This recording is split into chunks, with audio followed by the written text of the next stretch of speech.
Terima kasih atas undangan ceramah sempena dengan Maulidur Rasul. Allah Ta'ala sebut di dalam Al-Quran, wa ma arsalnaka illa rahmatan lil alamin. Telah kami utuskan seorang nabi yang membawa rahmat kepada seluruh alam. Lahirnya baginda Nabi sallallahu alaihi wasallam, Nabi diutuskan ketika mana masyarakat yang hidup di Mekah, orang Arab ni totally corrupted. Boleh saya cakap orang putih? Boleh ya? Semangat betul ya, Mbak. Kan boleh cakap orang putih ya. Orang Penang ni memang cakap orang putih. Saya asal Sungai Pinang, tapi saya pindah lah ni duduk di Penaga. Tapi mak bapak saya ada lagi di Sungai Pinang. Orang Penaga kalau sembang dia kata saya pi pasar. Tapi kalau orang Sungai Pinang dia kata pi market. Walaupun sekolah berhenti dah jam 6. Cakap orang putih. Dia pakai kasut slipper. Dah ada kasut dia buat slipper lagi. Orang putih tak tinggal. Dia suruh tutup pintu belakang, dia buat gate. Hang tutup sat pintu gate tu. Nampak? Yang tu orang Penang. Jadi tak boleh tinggal orang putih. Jadi Nabi SAW bangkit ketika mana masyarakat tu totally corrupted. Arab kata jahiliah. Rosak sungguh. Dan Nabi diangkat dengan satu mesej, wa ma arsalnaka illa rahmatan lil alamin. Nabi diutuskan untuk memberi rahmat ke seluruh alam. Nabi bawa rahmat kepada manusia. Nabi bawa rahmat kepada binatang. Nabi bawa rahmat kepada pokok-pokok. Nabi bawa rahmat yang begitu banyak, sehingga bahkan orang bukan Islam yang mereka tidak dapat hidayah memeluk Islam, tapi mereka tak boleh nafi kebaikan dan kehebatan Nabi Muhammad SAW. Bukti dia mana? Bukti dia, hampa kenal tak Mahatma Gandhi? Kenal Mahatma Gandhi? Kenal kan? Hari-hari dia pakai kain ihram kan? Dia pakai dua kain putih tu api mana pun. Mahatma Gandhi ketika mana dia baca sirah Nabawiyah, ada orang hadiah dekat dia 2 jilid dalam bahasa orang putih. Dia baca jilid yang pertama sampai jilid yang kedua habis. Dia komen, dia kata apa? Kalaulah ada jilid yang ketiga untuk aku mendalami kehebatan Muhammad ni, aku akan baca. Dia menangis. Dia kata kalau ada orang kata Nabi Muhammad bawa agama Islam dengan pedang, yang tu adalah fitnah. Nabi Muhammad bawa agama Islam dengan penuh kasih sayang. Siapa kata? Mahatma Gandhi kata. Winston Churchill, mengenai Winston Churchill? Tak bisa, tak kenal Dia duduk Datuk Keramat. Saja tak mau bagi hampa boring kan? Winston Churchill puji Nabi Muhammad. Napoleon Bonaparte dikenali dengan sebagai singa Eropah, mempunyai armada tentera yang begitu hebat. Bila mana dia baca tentang Nabi Muhammad, dia kaji tentang Nabi Muhammad, dia puji Nabi Muhammad. Van Damme, kenal Van Damme? Van Damme kenal? Main gambar Hollywood kan? Pandai karate lah apa-apa semua. Dia kata dia bisa main komta, betul ya? Tak betul ni bukan melawak. Tak betul. Tak betul. Hampa ingat apa saya duk ranjau hampa. Tak betul. Kan? Masa saya pun tak beranak masa tu. Ada lah orang tua-tua abang kata dia bisa main komta dulu. Van Damme dalam satu interview dia bulan ni umur dekat 70 lebih kot rasa. Van Damme dalam satu interview dia orang tanya kat dia, macam mana kamu boleh kekal sihat walaupun kamu dah tua, kamu main martial art tapi kamu masih steady, ada energy, nampak fit lagi. Apa rahsia kamu? Dia kata rahsia aku mengamalkan gaya pemakanan seperti mana Prophet Muhammad. Nabi makan macam mana? Nabi makan, Nabi berhenti sebelum kenyang. Kita dah kenyang tak berhenti lagi. Itu kita. Kan? Jean-Claude Van Damme dia mengamalkan cara pemakanan Nabi SAW. Di India, di universiti di India ada seorang Profesor K.S. Ramakrishnan Rao nama dia. Dia tulis satu buku tentang Nabi Muhammad SAW. Tajuk buku tu Muhammad the Prophet.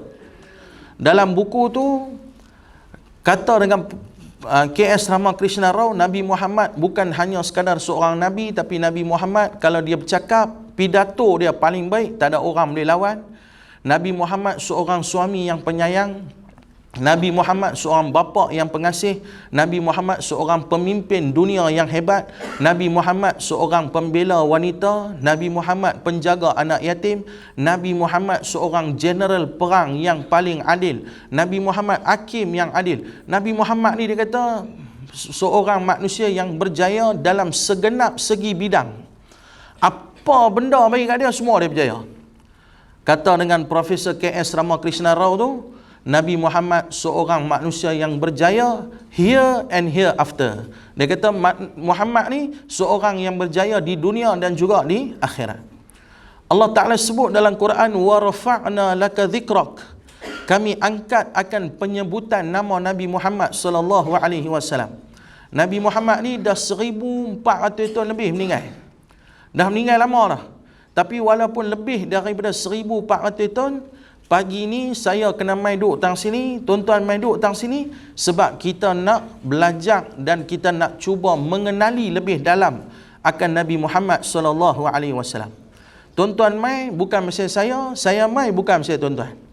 Kita mai hari ni, kita duduk di sini hanyalah kerana seorang manusia yang nama dia Muhammad bin Abdullah bin Abdul Muttalib bin Hashim bin Abdul Manaf bin Qusay bin Kilab bin Murrah bin Ka'ab bin Lu'ay bin Ghalib bin Fihr bin Malik bin An-Nadar bin Kinanah bin Kuzaimah bin Mudrikah bin Ilyas bin Mudar bin Nizar bin Ma'ad bin Adnan. Saya pun bawa apa tak saya nak cerita. Bawa kan? Yang tu 20 nasab keturunan Nabi yang wajib dia hafal.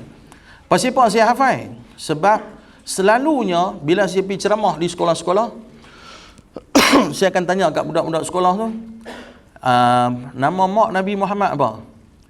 Selalunya ramai jawab salah. Nama mak Nabi Muhammad Aisyah kot. Dia silap jawab. Aminah dia pergi tukar Aisyah. Bini jadi mak. Nama bapa Nabi Muhammad apa? Dia kata tak tahu, Abdul Muttalib kot. Tapi satu hari saya pergi ceramah di satu surau, ada tu budak umur 6 tahun. Saya tanya, bapa Nabi Muhammad nama apa? Dia jawab macam tadi. Muhammad bin Abdullah bin Abdul Muttalib bin Hashim bin Abdul Manaf bin Qusay bin Kilab bin Murrah bin Ka'ab bin Lu'ay bin Ghalib bin Fihr bin Malik bin An-Nadar bin Kinanah bin Kuzaimah bin Mudrikah bin Ilyas bin Mudar bin Nizar bin Ma'ad bin Adnan. Saya kata mampu aku je ini jawab lagu tu. Aku yang ustaz pun tak tahu. Sejak lepas tu saya balik saya hafal kan? Jadi harap-harap ampun hafal lah lepas ni kan. Nah, yang tu 20 nasab keturunan Nabi yang disepakati oleh ulama, tak ada khilaf. Disuruh kita kenal nasab keturunan Nabi sallallahu alaihi wasallam. Naik sampai Adnan, sampailah kepada Nabi Allah Ismail alaihi salam, dan naik sehinggalah kepada Nabi Allah Adam alaihi salam. Ini seorang manusia yang special, yang mana Allah angkat penyebutan nama Nabi Muhammad sallallahu alaihi wasallam. Kalau kita tengok dalam fenomena azan, azan yang pertama sekali subuh akan berkumandang di negara Jepun. Setiap saat dia pusing satu dunia, pusing, sampailah azan yang terakhir, azan di Indonesia. Elok habis yang paling last isyak di Indonesia, mulahlah azan subuh di Jepun. Dalam azan tu ada nama Nabi Muhammad sallallahu alaihi wasallam.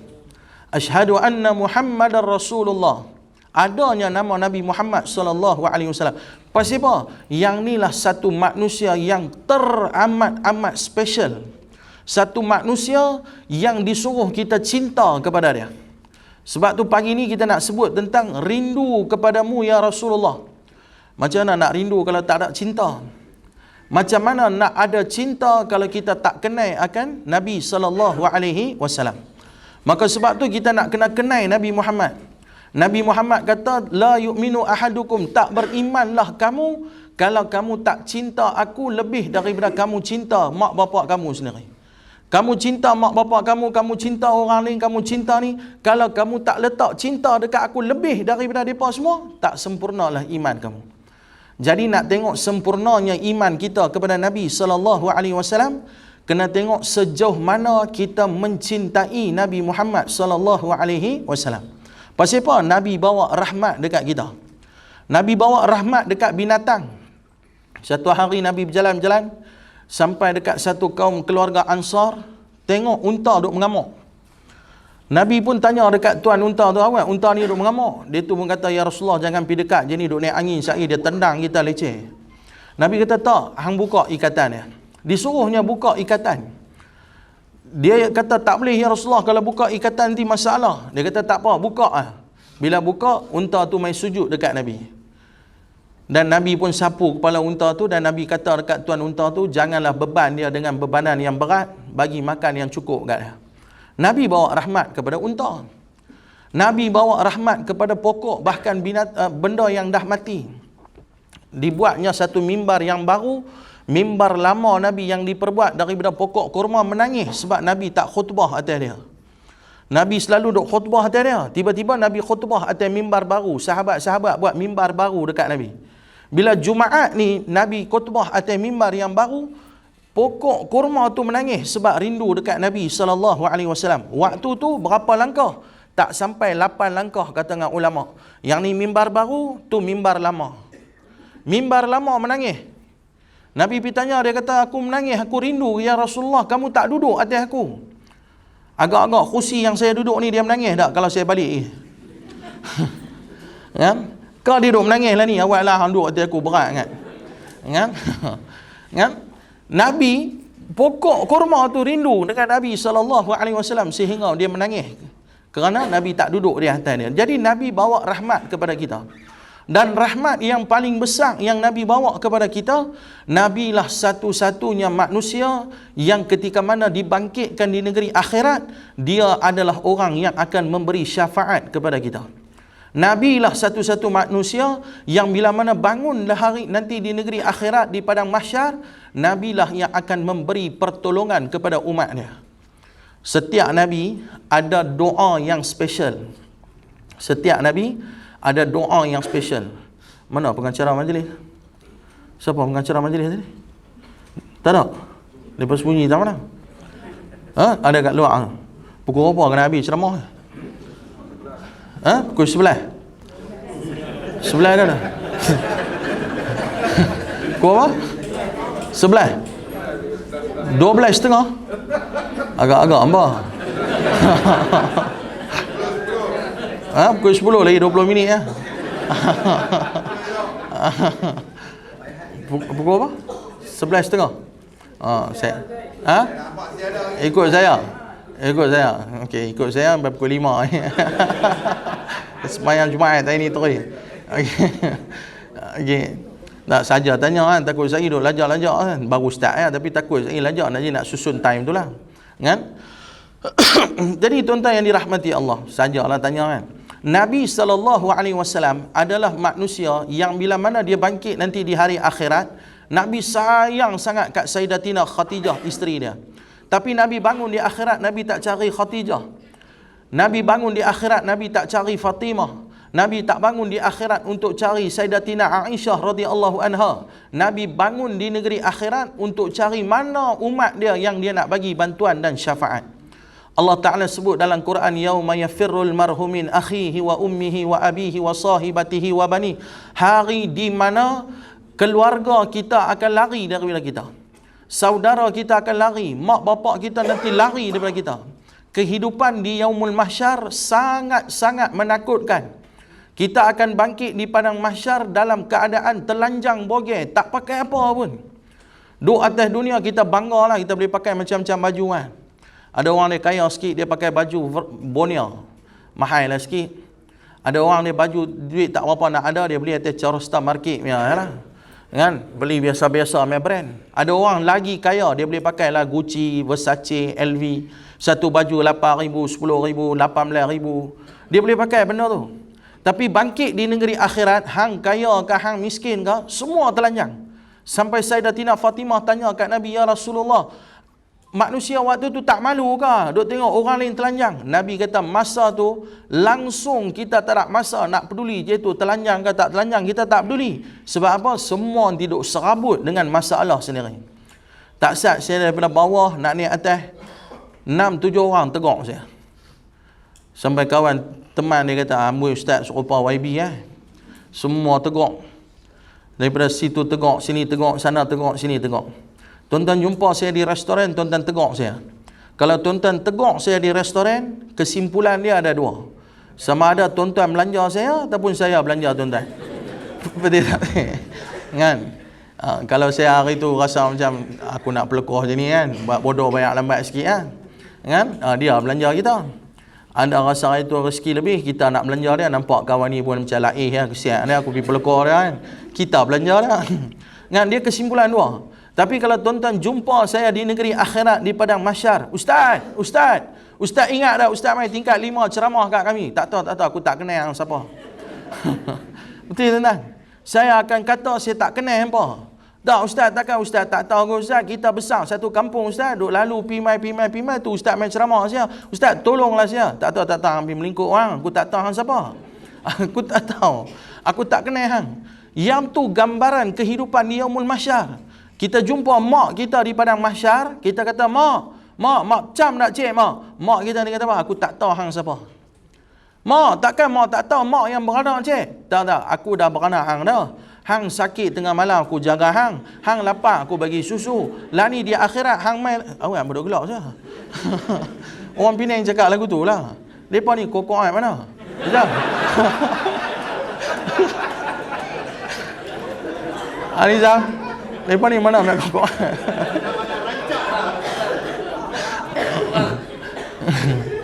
Sorry melawak. Jangan marah. Kan? Tak, orang Penang cakap lagu tu lah kan. Apa duk gelak Mak kita kata tak. Lah ni aku tak kenal hang siapa, aku tak kenal. Sudahlah, atas dunia aku dah buat macam-macam kat hang lah. Kita cari bapak kita ni kata apa? Tak, aku ni dulu atas dunia dah susah payah kerja pagi petang siang malam. Banting tulang perah keringat. Punya nak belah hampa sampai hampa besar. Lah ni di akhirat lagi hang nak menyusahkan aku Sorry hang aku nafsi. Hang aku kawan punya baik. Bini nak bersalin tengah malam, kereta tak ada, dia tolong hantar kereta bawa bini kawan tu pergi bersalin di hospital. Dia tolong bagi pinjam duit kat kawan tu. Ada kawan kita telefon dia, kita kata abang nak minta pinjam 10,000 Ustaz. 2 minit dia transfer. 2 minit abang pinjam 10,000. Dia tak tanya apa. Nak pakai 10,000? Nah, transfer 10,000. Ada orang nak pinjam 100,000, dia boleh transfer 100,000 lagu tu Ada orang 5 juta nak pinjam, dia bagi lagu tu Dia transfer lagu tu sikit tak heran. Dia pergi cash duit di bank nak ambil orang pinjam. Pasal apa? Dia kaya, dia duit banyak. Dia suka nak tolong kawan dia yang ada dalam susah. Kawan yang boleh tolong lagu tu pun nanti lari di akhirat. Bahkan dalam hadis yang panjang, bila mana kita balik, kita bangkit nanti di padang mahsyar, ada orang nanti pergi cari Nabi Allah Adam AS. Pasal apa? Nabi Adam ni lah bapa kita. Pergi cari Nabi Adam. Ya wahai Nabi Adam, wahai Abul Bashar, wahai bapa kepada sekalian manusia. Hanglah bapa kami, tolong kami boleh tak? Nabi Adam ni kata, aku pun pening kepala hari ni nak kena settle pasal aku pergi makan satu buah dalam syurga. Allah Ta'ala kata jangan makan, aku sudah pergi makan, aku kena keluar dari syurga. Aku pun duk pening kepala hari ni. Tapi dia tak cakap lah Pulau Pinang lagu tu. Saya pun salah faham lah. Kan? Dia kata aku pun duk pening kepala lah ni, nak kena selesai masalah ni. Pergi cari Nabi Allah Ibrahim AS. Nabi Allah Ibrahim AS kata, aku pun serabut. Dalam hidup aku pernah tipu beberapa kali. Antaranya Nabi Ibrahim bukan tipu pun, psikologi punya cakap. Dia geram kat Namrud, duk sembah berhala. Dia pergi pecah berhala kecil, dia bawa kapak kat berhala besar. Bila Namrud tangkap dia, Namrud kata, hang mesti tahu siapa yang pecah berhala. Dia kata, tak, bukan aku yang pecah. Habis siapa pecah? Nabi Ibrahim kata, tu nampak kapak ada kat berhala besar. Dia lah yang pergi pecah berhala kecil sebab dia jealous nanti dia besar, dia lawan dia. Dia tipu lah sikit. Tapi bukan tipu pun, nak suruh fikir. Kan? Namrud kata, hang gila ke apa? Mana boleh berhala besar tu bunuh berhala kecil? Dia bukan boleh buat apa, dia patung. Maka Ibrahim kata, kalau ada tahu patung yang hampir sembah lah apa sebab. Kan? Nak psikologi, nak dakwah. Nabi Ibrahim takut bila mana dibangkitkan di negeri akhirat, dia takut. Aku pun ada masalah, aku bisa pergi tipu orang atas dunia. Aku pergi ranjau dia, kata berhala tu lah pecah berhala kecil, padahal yang pecah aku. Aku pun tak tahu hari ni boleh selesai, tak boleh selesai. Nabi Ibrahim pun tak mau layan kita. Pergi cari Nabi Allah Nuh. Nabi Allah Nuh pun pening dengan urusan umat dia. Pi cari Nabi Allah Musa alaihissalam, Nabi Allah Musa pun kelepiak. Pi cari Nabi Allah Isa alaihissalam, Nabi Allah Isa kata, aku pun minta untuk bangkit di akhir zaman dalam umat Nabi Muhammad sallallahu alaihi wasallam. Tapi kalau kita cari Nabi Muhammad lah yang akan tolong bagi syafaat dekat kita. Semua kita dekat sini, saya dengan tuan-tuan dan perempuan ni, kita memerlukan pertolongan daripada Nabi Muhammad sallallahu alaihi wasallam. Jadi kalau kita memerlukan pertolongan daripada Nabi Muhammad, persoalannya kita kena buat apa? Pagi ni saya nak abang 3 benda. Yang tak sihat tu baru mukadimah. Kan? Baru mukadimah. Saya nak abang 3 benda. Habis 3 benda tu kita balik lah. Kan? Habis 3 benda tu kita berhenti dan kita buka sesi soal jawab kan? Sesi soal jawab. Tapi 3 tu pukul apa nak habis saya tak tahulah. Tapi 3 lah. Kan? Kita nak jadi orang yang dicintai oleh Nabi Muhammad. Nabi kalau sayang dekat kita, Allah kalau sayang dekat kita, kehidupan jadi selamat. Kita kok mana pun satu hari nak kena mati kau. Suka tak suka, satu hari semua orang kena mati. Dan saya tak tahu pasal apa minggu ni banyak kematian yang berlaku, yang saya duk sedar, yang saya tahu kawan-kawan saya baru ni, adik-beradik saya meninggal apa semua mati bawah umur 50. 47, 48, 49. Yang mana 3 nombor yang saya sebut tu, hati-hatilah. Kan? Melawak jangan mak. Kan? 47, 48, 49. Tak tahu pasal apa. Mati umur 40. Pasal apa? Syarat nak mati ni tak semestinya tua. Syarat nak mati ni tak semestinya sakit. Ada orang 17 tahun koma. 17 tahun koma. Bukan 7 hari koma. 17 tahun koma. Tidur atas kaki atas tilam sampai berlubang belakang badan. Lepas 17 tahun sedar-sedar tahu dia keluar perkataan pertama keluar mulut dia, nasi kena beratok. dia sedar-sedar dia mau nasi kena beratok. Ada orang yang tengah duk sihat, tengah duk beratok kat nasi kena tu padam. Kena high attack padam. Tak ada makan nasi kena. Punya itulah gambaran tentang kematian. Mati ni dia akan mai kat kita bila-bila masa. Mati ni dia tak kira syarat kita nak kena tua, nak kena sakit, nak kena aksiden, tak payah. Dalam pada duk saja tiba-tiba boleh mati. Mati itu adalah satu benda yang unpredictable, orang putih kata. Tak boleh jangka, kita tak boleh jangka. Kita duk tengok kawan tu sihat, selalu kita dengar orang mati ni kita terkejut, betul tak boleh. Baru semalam aku minum teh tarik dengan dia. Baru semalam dia duk sembang dengan aku, melawak dengan aku. Ada satu hamba Allah tu, dia peringat saya jadual kuliah maghrib saya di masjid. Malam dia hantar mesej. Assalamualaikum Ustaz, esok jangan lupa, esok Ustaz punya kuliah malam. Esok malam saya pergi ceramah di masjid dia. Saya tengok, dia peringat kat aku, dia tak main pun. Saya duk cari, mana pergi pengatur kuliah ni, tak nampak dia pun hari ni. Elok saya sampai rumah habis kuliah, dia hantar mesej kata dia meninggal. Sekelip mata. Waktu tu terkejut tak kita? Terkejut. Lah baru kemarin dulu dia duk WhatsApp dengan aku. Baru kemarin dia hantar mesej dekat aku, malam ni dia tak ada. Ada orang yang hantar mesej dekat saya hari Rabu malam. Ustaz, bla bla bla bla bla bla bla. Esok pagi subuh dapat mesej kata dia tak ada. Ada satu hamba Allah sembang dengan saya tahun 2013 nak ceramah dekat sini ya, auditorium ni. Tahun 2013. Dia mesej, dia call saya. Ustaz, jangan lupa Ustaz, esok tengah hari kita jumpa nak ceramah.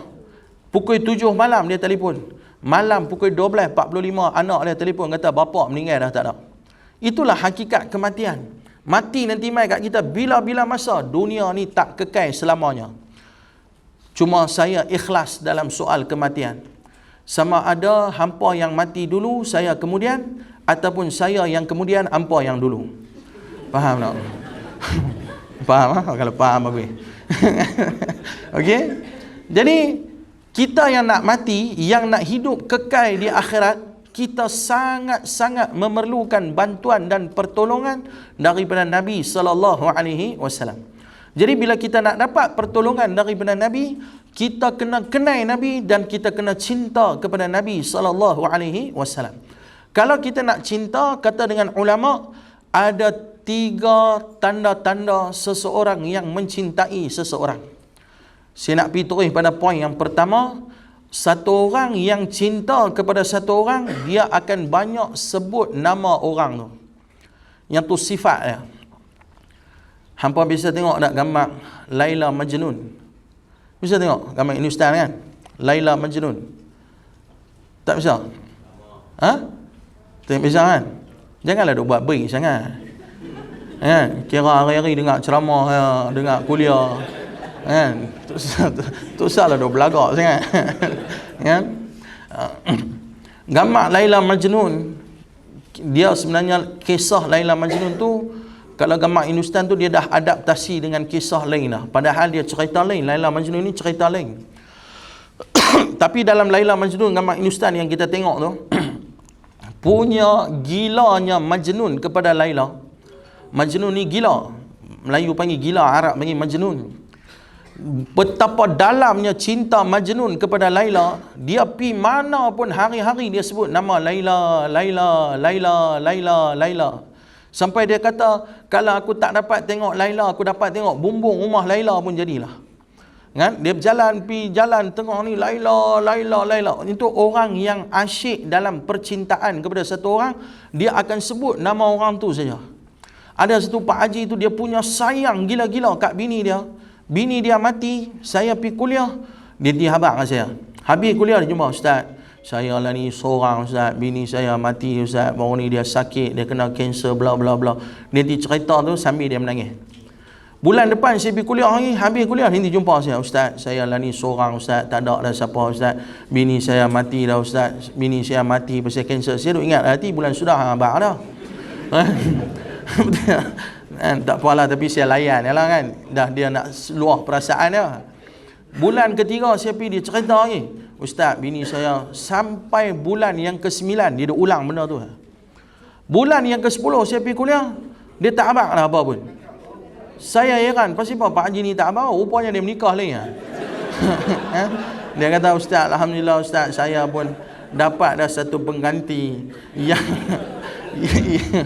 yang boleh menggantikan kerinduan saya pada isteri saya. Tu semua pandai lah, 200 ayat.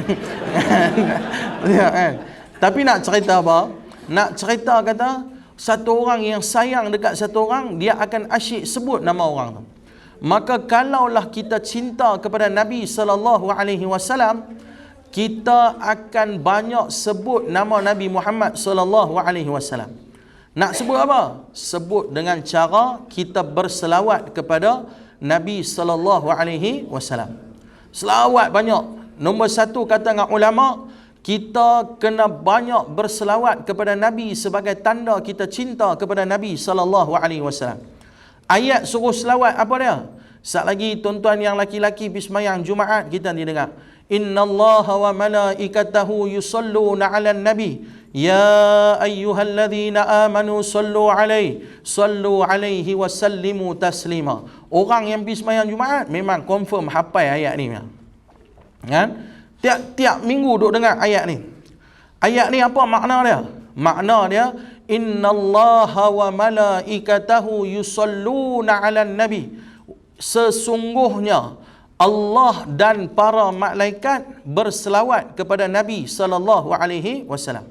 Ya ayyuhalladzina amanu sallu alaihi wa sallimu taslima. Wahai orang-orang yang beriman, selawat dan sampaikanlah salam kepada Nabi SAW. Allah suruh kita semayang, Allah tak payah semayang. Allah Tuhan. Allah suruh kita bayar zakat, Allah tak payah bayar zakat. Allah Tuhan.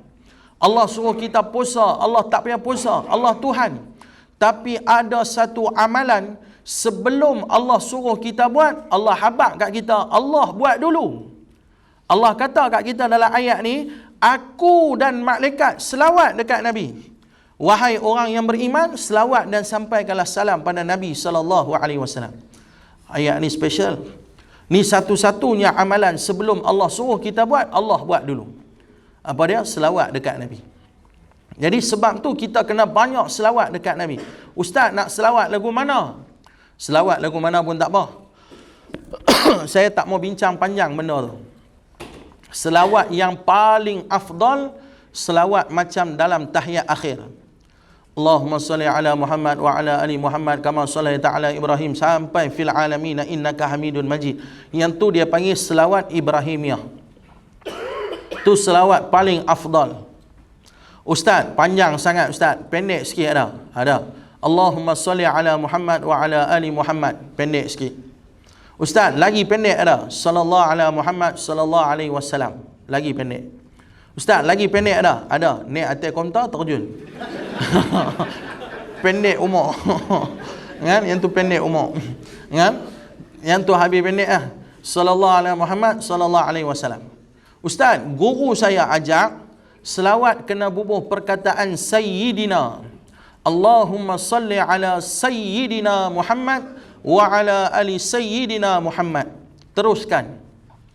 Siapa yang bubuh Sayyidina, teruskan. Tak Ustaz, guru saya ajak selawat tak boleh bubuh Sayyidina. Sebab Nabi tak suruh panggil Nabi dengan Sayyidina. Nabi ajak kita, Allahumma salli ala Muhammad. Siapa yang tak mau bubuh Sayyidina pun, teruskan. Dua-dua betul. Saya tak mau gaduh benda tu. Ni bergaduh. Tak, hang baca tak betul, tak boleh bubuh Sayyidina. Dia tu pula kata, hang baca tak betul, tak bubuh Sayyidina. Dua-dua bergaduh, last sekali dua-dua tak selawat. Kan? Saya tak suka benda tu. Kan? Ada orang dia tanya, Ustaz, baca Fatihah dekat si mati sampai ke tak sampai? Saya kata ada dua pandangan. Saya pegang dengan pandangan kalau baca Fatihah kat si mati, dapat pahala kat si mati tu. Dia kata, tak Ustaz, guru saya ajak, saya baca Fatihah kat si mati si mati tu tak dapat pahala. Sebab dia dah mati, dah terpisah dengan kita. Tak apa, hang guru hang ajak lagu tu, cukup. Tak boleh Ustaz. Ustaz kata sampai Ustaz mesti kena bagi dalil kat saya. Hang nak dalil kan? Hang pergi mati dulu, aku baca kat hang tengok sampai tak sampai.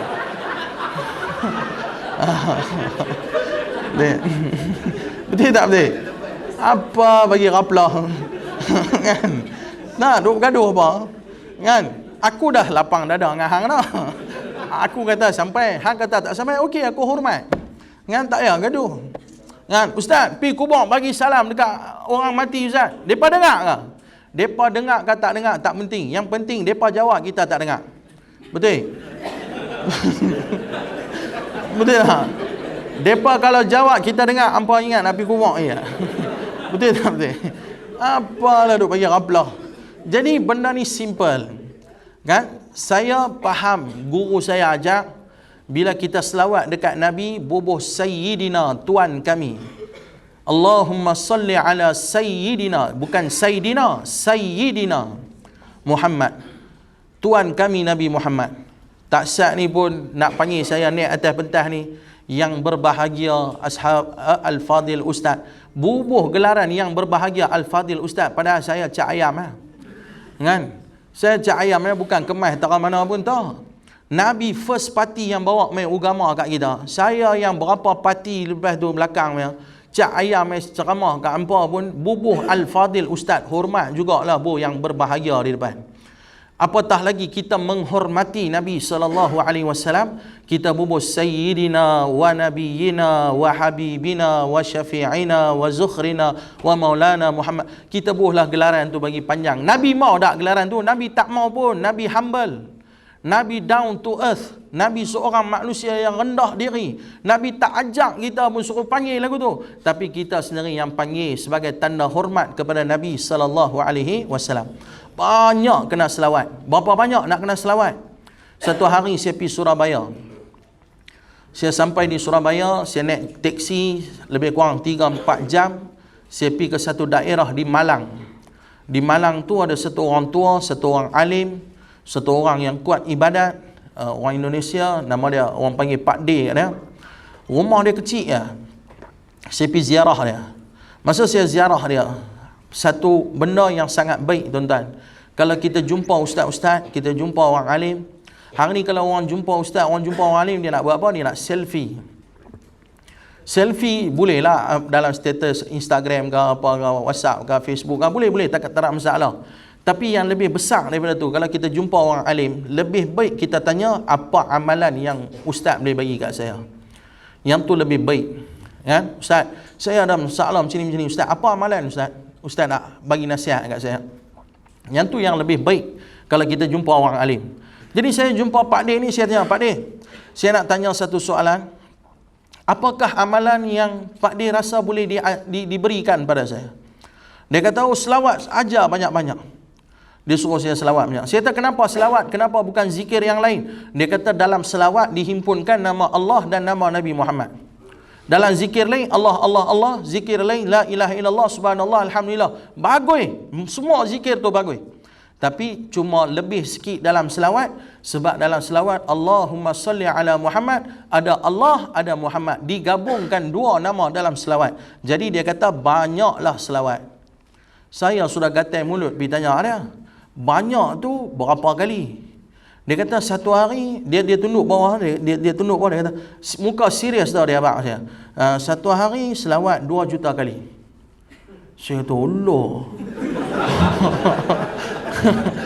Satu hari 2 juta kali, bila masa aku nak main TikTok?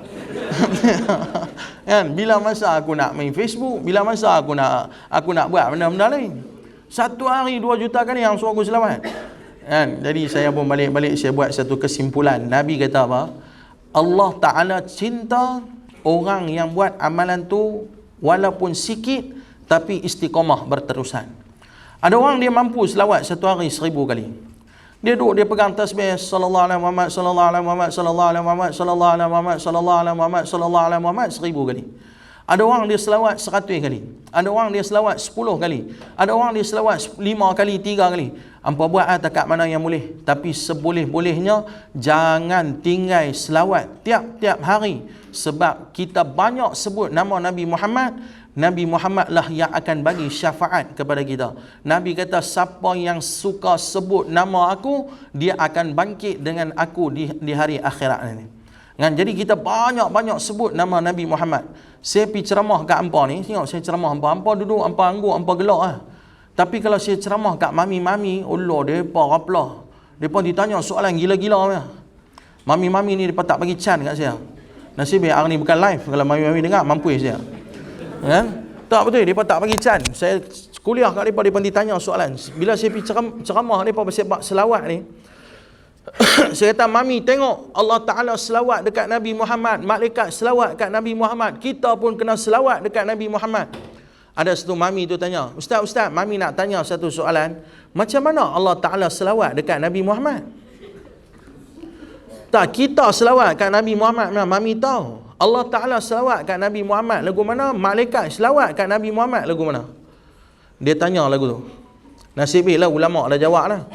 Ulama' kata Allah berselawat kepada Nabi Muhammad dengan cara melimpahkan rahmat yang begitu banyak ke atas Nabi Muhammad sallallahu alaihi wasallam.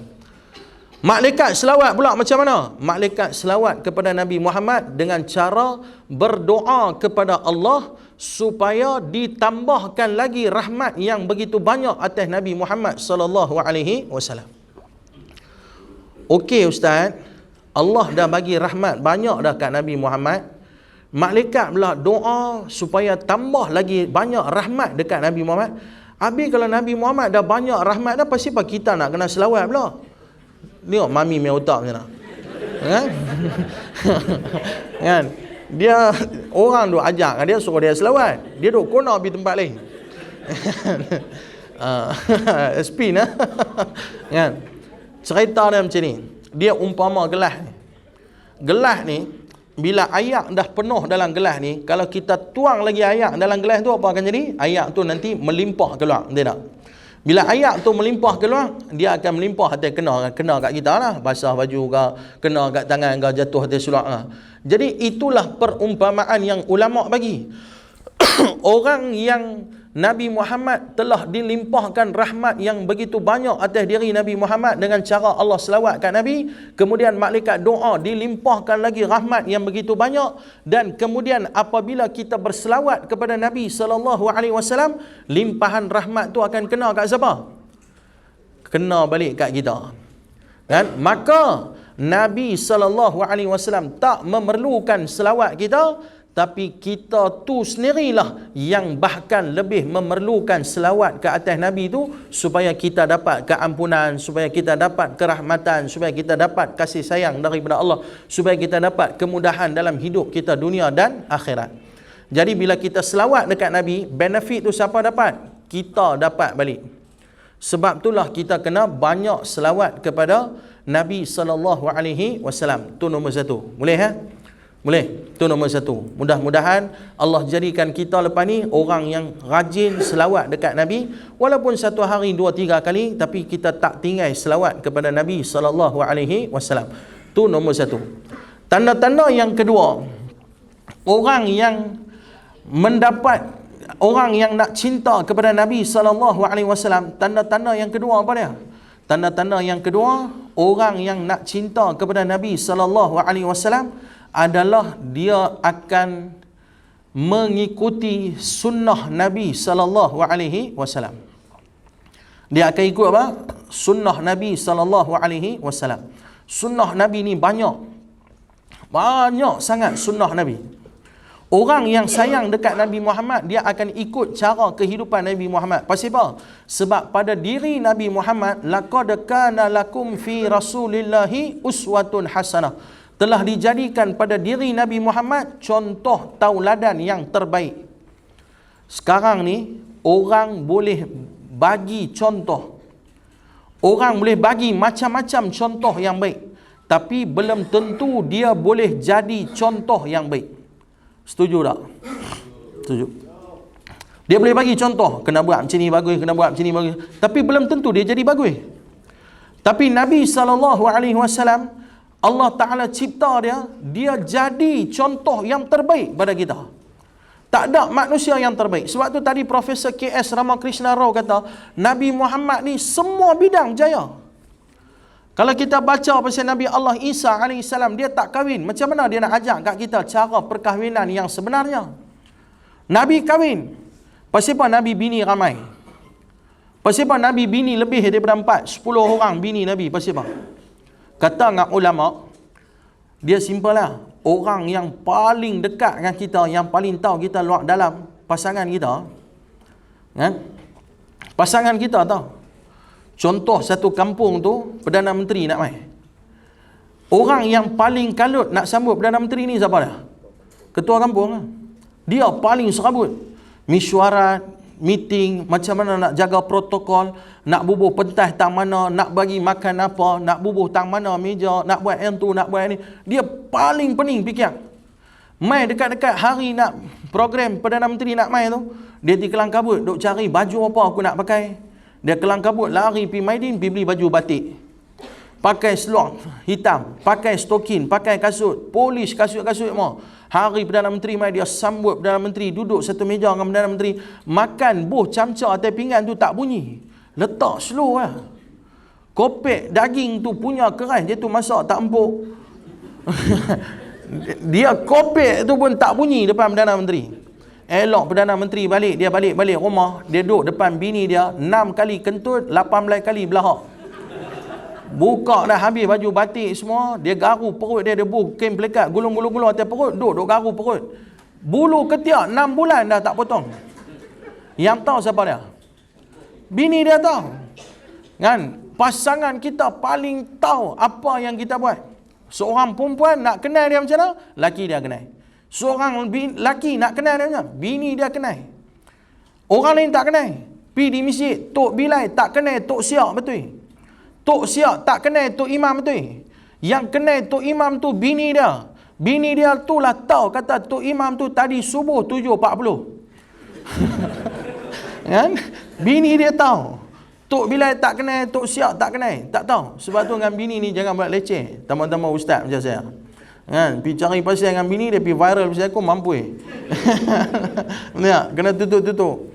Kan? Jadi pasangan kita paling tahu. Kalau seorang laki nak kata dia tu baik ke dia buruk, bini dia tu tahu baik buruk dia. Nabi SAW ada 10 orang isteri, tak ada satu bini dia pun kata dia buruk.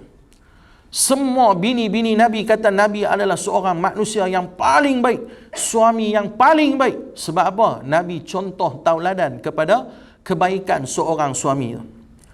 Dalam perniagaan di Amerika Syarikat ada orang tulis buku Smart Trust.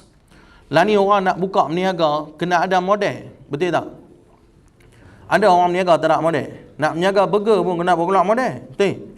Tambah buka meniaga lagi besar, lagi kasar modal. Kan? Buka meniaga lagi besar, lagi kasar modal. Tapi Mak Saleh ni tulis satu buku, dia kata apa? Hebatnya Nabi Muhammad berjaya membuat satu perniagaan tanpa bawa keluar modal. Hanya kerana Nabi adalah seorang yang paling dipercayai di kalangan orang Arab. Orang nak keluar pergi Syam, pergi Jordan, nak pergi berniaga, mereka ada barang yang berharga, mereka akan pergi tinggal dekat Nabi. Nabi tolong jaga barang mereka. Lepas 2 bulan, 3 bulan, 6 bulan, mereka balik mai ambil barang mereka. Nabi pulangkan barang mereka macam mana mereka hantar. Mereka bayar upah dekat Nabi. Nabi running business, tak payah bawa keluar modal. Hebat tak Nabi? Hebat. Dalam perniagaan, kita belajar daripada Warren Buffett. Betul? Kita belajar daripada Bill Gates. Kita belajar daripada orang kaya lah ni, Elon Musk. Kenal Elon Musk? Bukan face mask. Elon Musk. Kan? Bukan abang Tesla tu, pemilik Tesla. Kan? Dia pemilik Tesla, abang Tesla tu mengarut. Kan? Tak nak kahwin tu ambil pasal lah. Ambil bubuh ayat pula. Isteri pertama untuk dihargai, isteri kedua untuk dicintai. Hang kata ustaz abang. Ustaz mana yang biar abang? Kalau ada ustaz abang, ustaz tu kena mengaji balik fiqh munakahat tu betul. Sebab agama tak ajak lagu tu. Agama tak ajak isteri pertama untuk dihargai, isteri kedua untuk dicintai, isteri pertama tak biar dicintai, isteri kedua tak biar dihargai. Betul? Macam tu. Kan? Tak, agama tak ajak lagu tu. Anak pergi menikah tu ambil pasal hanya duk fikir dengan agama. Kan? Yang tu satu masalah. Kan? Sebab tu kata kena faham agama. Kalau tak duk pergi merempet bukan-bukan kan. Kan? Elon Musk orang yang paling kaya. Kita belajar, tapi kita tak belajar daripada Nabi SAW. Nabi di usia 20-an bawa perniagaan Sayyidatina Khadijah pergi berniaga di luar negara, import export, bawa balik mai keuntungan yang sangat besar kepada Sayyidatina Khadijah. Nabi seorang businessman yang hebat. Kita baca Ariel Sharon di Israel bunuh habis umat Islam di Palestin, sehingga dia nak mati pun kita tengok. Siapa yang pernah ikuti perkembangan tu, kan? Punya sihat badan, gemuk masa ada kuasa. Bila dah tak ada kuasa, jatuh sakit, jadi kering macam lidi di hospital. Pasal buat naya bunuh umat Islam di Palestin. Nabi pun perang. Nabi pun perang. Tapi Nabi pesan, kalau perang, jumpa orang perempuan jangan bunuh. Jumpa orang tua jangan bunuh. Jumpa orang yang kuat menjaga agama dia jangan bunuh. Jangan pecah gereja. Jangan pi rosakkan pokok-pokok. Jangan bunuh budak-budak. Nabi perang. Nabi tunjuk macam mana nak jadi seorang general perang yang baik sifat hati dia, bukan mengambil kesempatan dalam peperangan. Nabi jadi hakim. Nabi adil dalam hakim. Saya belajar di Indonesia kelas pidato public speaking.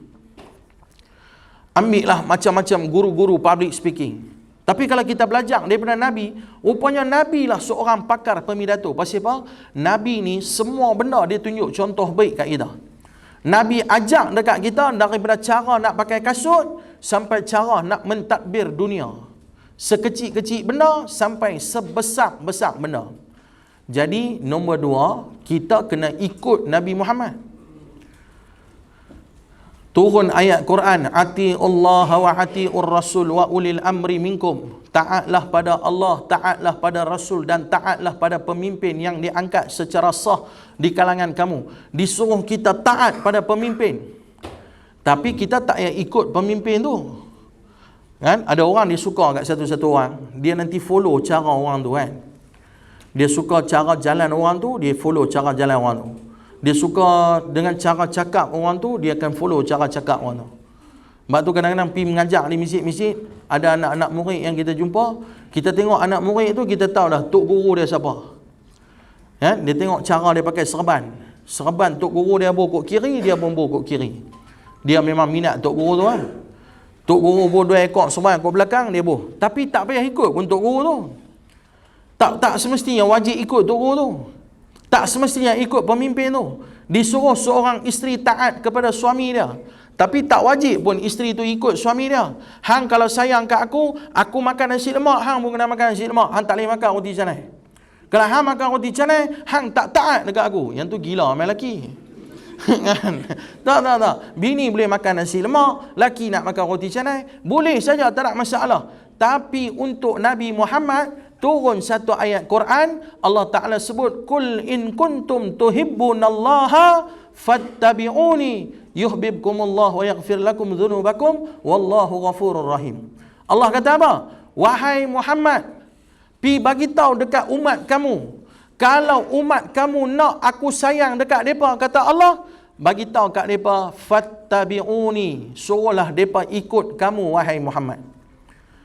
Disuruh Nabi Muhammad mahabat kat kita supaya kita ikut Nabi Muhammad sallallahu alaihi wasallam. Maka kita kena ikut Nabi Muhammad. Yang wajib kita ikut. Nabi suruh kita semayang, wajib kita semayang.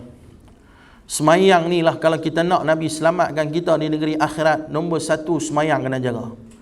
Umat Islam di Malaysia 85% tak semayang. Sama ada tak semayang, ataupun semayang dia seminggu sekali semayang Jumaat, ataupun lagi teruk semayang dia setahun 2 kali ya, semayang raya Aidilfitri, Aidil Adha. Ramai sungguh tak semayang. Nombor satu semayang jaga. Kita ni nak hidup atas dunia tak kekal selamanya. Yang boleh selamatkan kehidupan kita di akhirat kalau kita jaga solat kita. Kalau semayang kita tak jaga, habis lingkup, habis semua. Nombor satu semayang jaga. Sebab tu sibuk macam mana lagu mana pun, kalau boleh semayang jangan tinggal. Dengan jagalah semayang kita ni, sebab semayang itulah yang akan memberi keselamatan kepada kita di negeri akhirat. Tu Nabi suruh puasa. Ada harta lebih sikit, Nabi suruh bayar zakat. Letak dalam hati kita, satu hari umur kita 45 ke, 50 ke, 60 ke, agak-agak dah simpan duit dalam tabung haji tu dah lebih dah. Doa ke Allah supaya kita dapat pergi buat ibadat haji. Doa, sebab apa? Benda tu benda yang wajib Nabi suruh buat. Tu yang wajib. Yang wajib tu pun kadang-kadang banyak lagi miss. Apatah lagi nak cerita yang sunat-sunat. Tuan-tuan pergi masjid, ramai orang lepas semayang fardu, mereka bangkit belah lagu tu. Mereka tak semayang sunat. Ramai tak semayang sunat. Adalah di semayang sunat. Siapa yang semayang sunat? Semua geng-geng pencin. Umur 65, 70, 75, mereka semayang sunat. Kalau yang muda-muda ni ramai tak semayang sunat. Saja hampa duduk tam pintu masjid masa mereka nak keluar tu, hampa pergi tanya, saja buat satu kajian sosial. Pergi tanya soalan kat dia. Abang, saya nak tanya sikit soalan dekat abang. Tak siap abang semayang fardu, habis semayang terus abang keluar. Abang tak semayang sunat. Pasal apa abang tak semayang sunat? Tengok jawapan dia apa. Jawapan dia, dia ni kata, taklah saya muda lagi. Ni semua semayang sunat untuk orang tua-tua yang lagi 2 hari nak mampu. Kan saya tak, saya muda lagi. Nanti saya tua saya buat. Ada orang, dia tak semayang sunat tu sebab dia faham kata sunat tu untuk orang tua-tua. Tapi yang saya rasa lah, saya pun tak pernah duduk dalam pintu masjid tanya kat orang kan. Tak pernah lah buat kerja tu kan. Tapi saya rasa ramai orang yang tak semayang sunat tu, dia dijawab lagu ni. Abang, mesti tadi tak semayang sunat? Dia dijawab, alah sunat je. Dia dijawab lagu tu. Ya, dia dijawab, alah sunat je. Pasal apa dia jawab, alah sunat je? Pasal apa dia pandang remeh dengan sunat tu? Sebab dia salah faham terhadap makna sunat. Dia salah faham dengan makna sunat. Okey, saya nak tanya, apa makna sunat tu? Makna sunat apa? Wajib, kalau buat dapat pahala, tak buat berdosa, betul? Okey, sunat apa sunat? Buat dapat pahala, tak buat tak ada apa, betul? Betul ya? Tak betul. Kita suka duk jawab lagu tu. Pergi tanya yang siapa-siapa, makna sunat apa? Buat dapat pahala, tak buat tak ada apa, Ustaz. Yang duk kata tak buat tak ada apa, tak buat tak ada apa tu yang tak mau buat. Betul tak? Buat dapat pahala, tak buat tak ada apa. Kalau tak buat rugi. Mamu tegur memang betul. Buat ada pahala, tak buat tak ada pahala. Tu baru betul. Kalau kita kata buat dapat pahala, tak buat tak ada apa, kita tak nampak rugi kat situ. Kan kita takkan nampak rugi. Tambah-tambah pergi belah Tanjung, dia tanya, sunat apa ni dia? Buat dapat pahala, tak buat tak ada apa. Kan? Tak, bila dia kata tak buat tak ada apa tu kan, dia tanya di belakang tu lagi kan nampak tak ada rugi apa. Kan? Tak betul. Kan? Lagi dia nampak tak rugi. Saya beranak Sungai Pinang. Hampa faham. Kan? Okey. Dia nampak lagi tak rugi. Saya bagi contoh yang kedua. Saya pergi meniaga ada duit, saya meniaga, saya tak meniaga tak ada apa. Nampak rugi tak? Tak nampak rugi. Tapi kalau saya cakap pergi meniaga ada duit, tak meniaga tak ada duit, nampak tak rugi? Nampak rugi. Jadi makna sunat yang sebenarnya kita kadang-kadang salah faham. Kita kena ubah dah 20-23 kena ubah. Makna sunat, kalau aku buat ada pahala, kalau aku tak buat tak ada pahala. Kalau tak ada pahala aku rugi. Terutamanya semayang-semayang sunat. Semayang fardu kita dah buat, kita kena top up dengan semayang sunat. Pasal apa kena top up semayang sunat? Sebab dalam hadis habaq, bila kita bangkit nanti di negeri akhirat, kita bangun, ada saja semayang-semayang kita yang rosak. Boleh jadi ya semayang kita rosak. Fatihah baca tak betul, rukuk tak betul, sujud tak kena, yang tu tak kena, yang ni tak kena. Pi di masjid, tak payah tengok semayang. Baru tengok tang ambil wuduk. Baru tengok tang ambil wuduk. Pi duduk tang kolam wuduk tu, punya berapa ramai salah ambil wuduk. Kaki ni disuar macam tu. Macam tu dia suar kaki. Dia tak tanya pun. Ayat tak kata pun. Dia main suar lagu tu lah. Dia buka apa? Ni disuar. Sempoi main ni disuar ni. Ni dipusing lagu tu ya kaki. Lepas tu dia dibelah. Kan? Wuduk pun tak settle lagi. Belum cerita semayang. Bila bangkitnya kita di yaumul mahsyar, ada orang dia semayang tapi semayang dia rosak. Bila semayang dia rosak, Allah ni punya sayang lah kat kita. Dia tak mau reject terus. Nah, rosak reject. Dia tak mau reject. Dia kata apa dekat malaikat? Wahai malaikat, unzuru hal li'abdi min tatawwu'.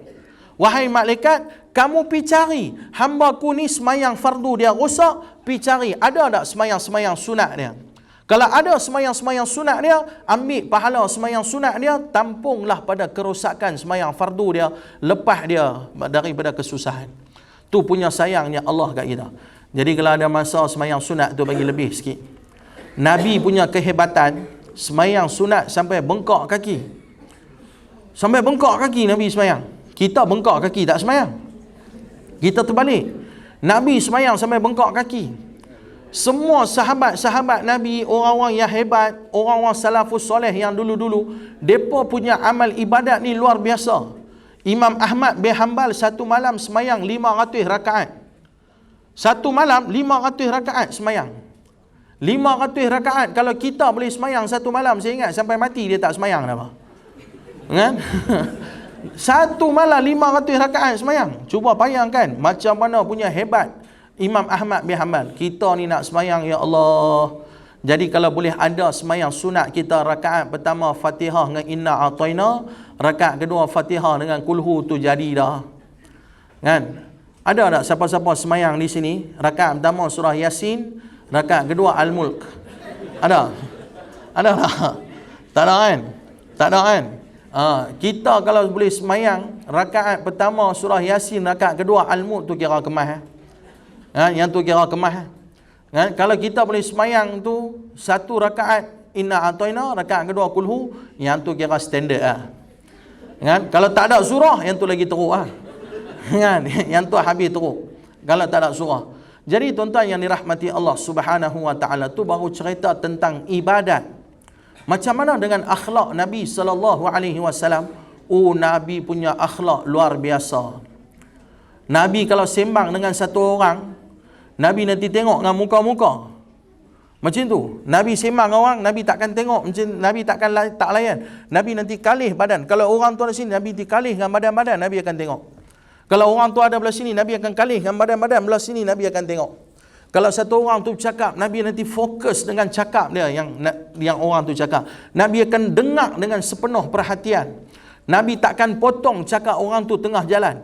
Kita berapa banyak cakap orang yang kita potong tengah jalan? Betul tak betul? Laki berapa bang? Tak sayang tu dia buka berjela, dia tiwai terus laki dia. Dia potong lah, laki dia tak ada habaq apa. Kan? Kita tak tahulah, kadang-kadang akhlak kita ni kan macam susah sikit lah. Tambah-tambah tak tahulah kita ni kan. Tak apa, yang ni bukan live, ni rakaman, tak apa. Kan? Saya membesar di Pulau Pinang. Saya pernah duduk di Negeri Sembilan 4-5 tahun mengaji di sana, di Port Dickson. Banyak kawan-kawan saya daripada Melaka, border Melaka dengan Negeri Sembilan. Ada orang Negeri Sembilan sini? Tak ada? Orang Melaka ada orang Melaka? Tak ada ke orang Melaka? Semua orang Pulau Pinang? Semua orang Pulau Pinang sini? Tak ada orang luar? Bagus ya? Gula Melaka dah. Kan? Tak ada orang Melaka. Mereka kata orang Melaka memang mulut kasar. Lah habau lah, yang tu lah, yang ni kan. cakap kasar. Tak. Saya kawan dengan orang Melaka, saya kawan dengan orang KL, saya duduk di KL, saya mengaji di KL, saya duduk di Negeri Sembilan lama, saya duduk di Jakarta di Indonesia lama, saya duduk ulang alik. Merata saya pusing. Selepas saya pusing merata tempat yang saya dah pergi dah, saya dapat jumpa dengan satu kesimpulan, orang yang mulut dia paling jahat dalam dunia orang Pulau Pinang.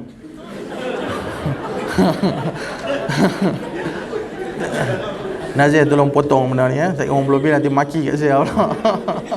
Kan? Tak betul. Apa yang jahatnya orang kita punya mulut? Tahu dia kata apa? Hampa biasa jumpa tak orang cakap macam ni? Lepas dia kata kat orang, dia kata apa? Baru hantar mulut aku macam mana? Biasa jumpa? Biasa jumpa tak orang lagu tu? Biasa kan? Banyak kan? Banyak. Dia kata kat situ sedap-sedap. Dia kata, lepas tu dia kata apa? Baru hantar mulut aku macam mana? Tang situ dua dosa dia dapat. Satu dosa mengata kat orang, yang kedua dosa bangga mulut dia jahat. Tak betul. Tak, kalau kata ke orang ni lah punya sedap hati mulut lah punya kata dekat orang. Nabi ajar apa akhlak? Nabi kata man kana yu'minu billahi wal yaumil akhir, siapa-siapa yang beriman pada Allah dan beriman pada hari kiamat, falyakulu khairan aw liyasmut, maka hendaklah dia bercakap dengan kata-kata yang baik. Kalau tak ada apa nak cakap, dia nanti tutup mulut, duk sengap-sengap. Tak ada benda cakap, tutup mulut, diam. Dalam agama ni, bercakap tu perak, diam tu emas. Bukan bercakap tu emas, diam tu perak, tak. Bercakap tu perak, diam tu emas. Bermaksud, diam itu lebih mahal daripada bercakap. Pasal apa? Ni saya yang nak bercakap banyak ni, banyak kesalahan boleh saya buat bila saya bercakap banyak. Pi kenduri, orang panggil kenduri. Tok sah duk kepo pasal pengantin lelaki dengan pengantin perempuan. Tak betul. Saya beratok nak ambil makan kenduri kahwin. Ada dua orang mami depan saya, mereka duduk sembang sama-sama, mereka saya duduk belakang, mereka duduk tunggu nak ambil nasi. Mami yang dua orang ni mereka duduk sembang. Mana maplai dengan punu tak nampak pun. Anda tahu kan maplai apa punu apa kan? Saya tak isyarah dah benda tu. Syarah ya habis ceramah 12.30 pula. Kan? Mami tu dia tanya, mana maplai dengan punu tak nampak? Dia tu kata apa? Tu hang tengok ujung tu depa duk makan kat ujung, depa main meja meradap dekat ujung. Mami tu pun tengok. Tak dia kata, "Allah." Orang Penang kalau bergolong Allah tu, sat tahulah apa nak keluar. Dia tengok tak dia kata, "Allah, awak maplai tu punya gelap macam bungkuk kuali," dia kata. Dia kata awak maplai tu kulit gelap. Bila saya dengar dia kata lagu tu, saya pun angkat kepala, saya tengok mami tu dia 2 kali ganda lagi gelap dah maplai tu.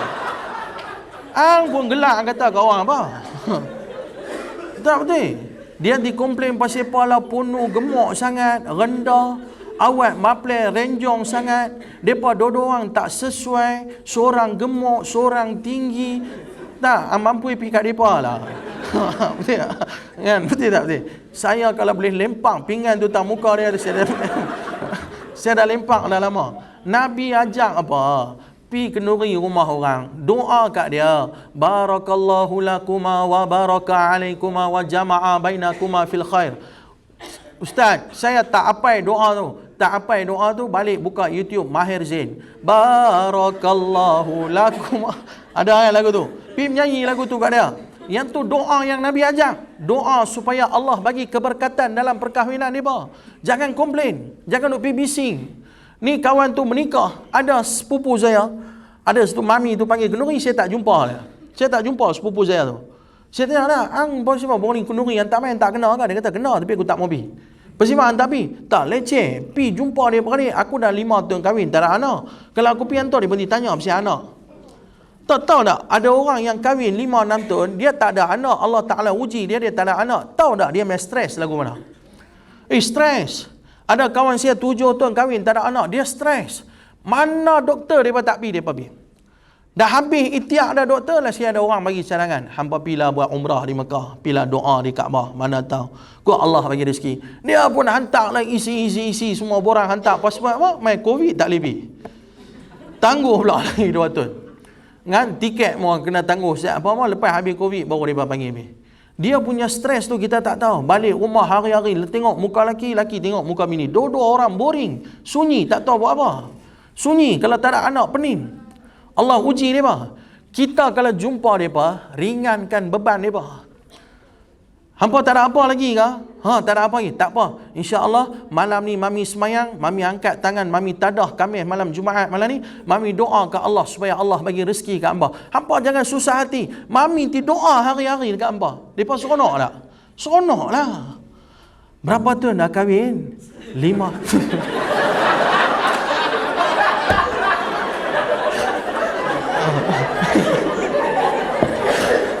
Saya minum sikit boleh ya?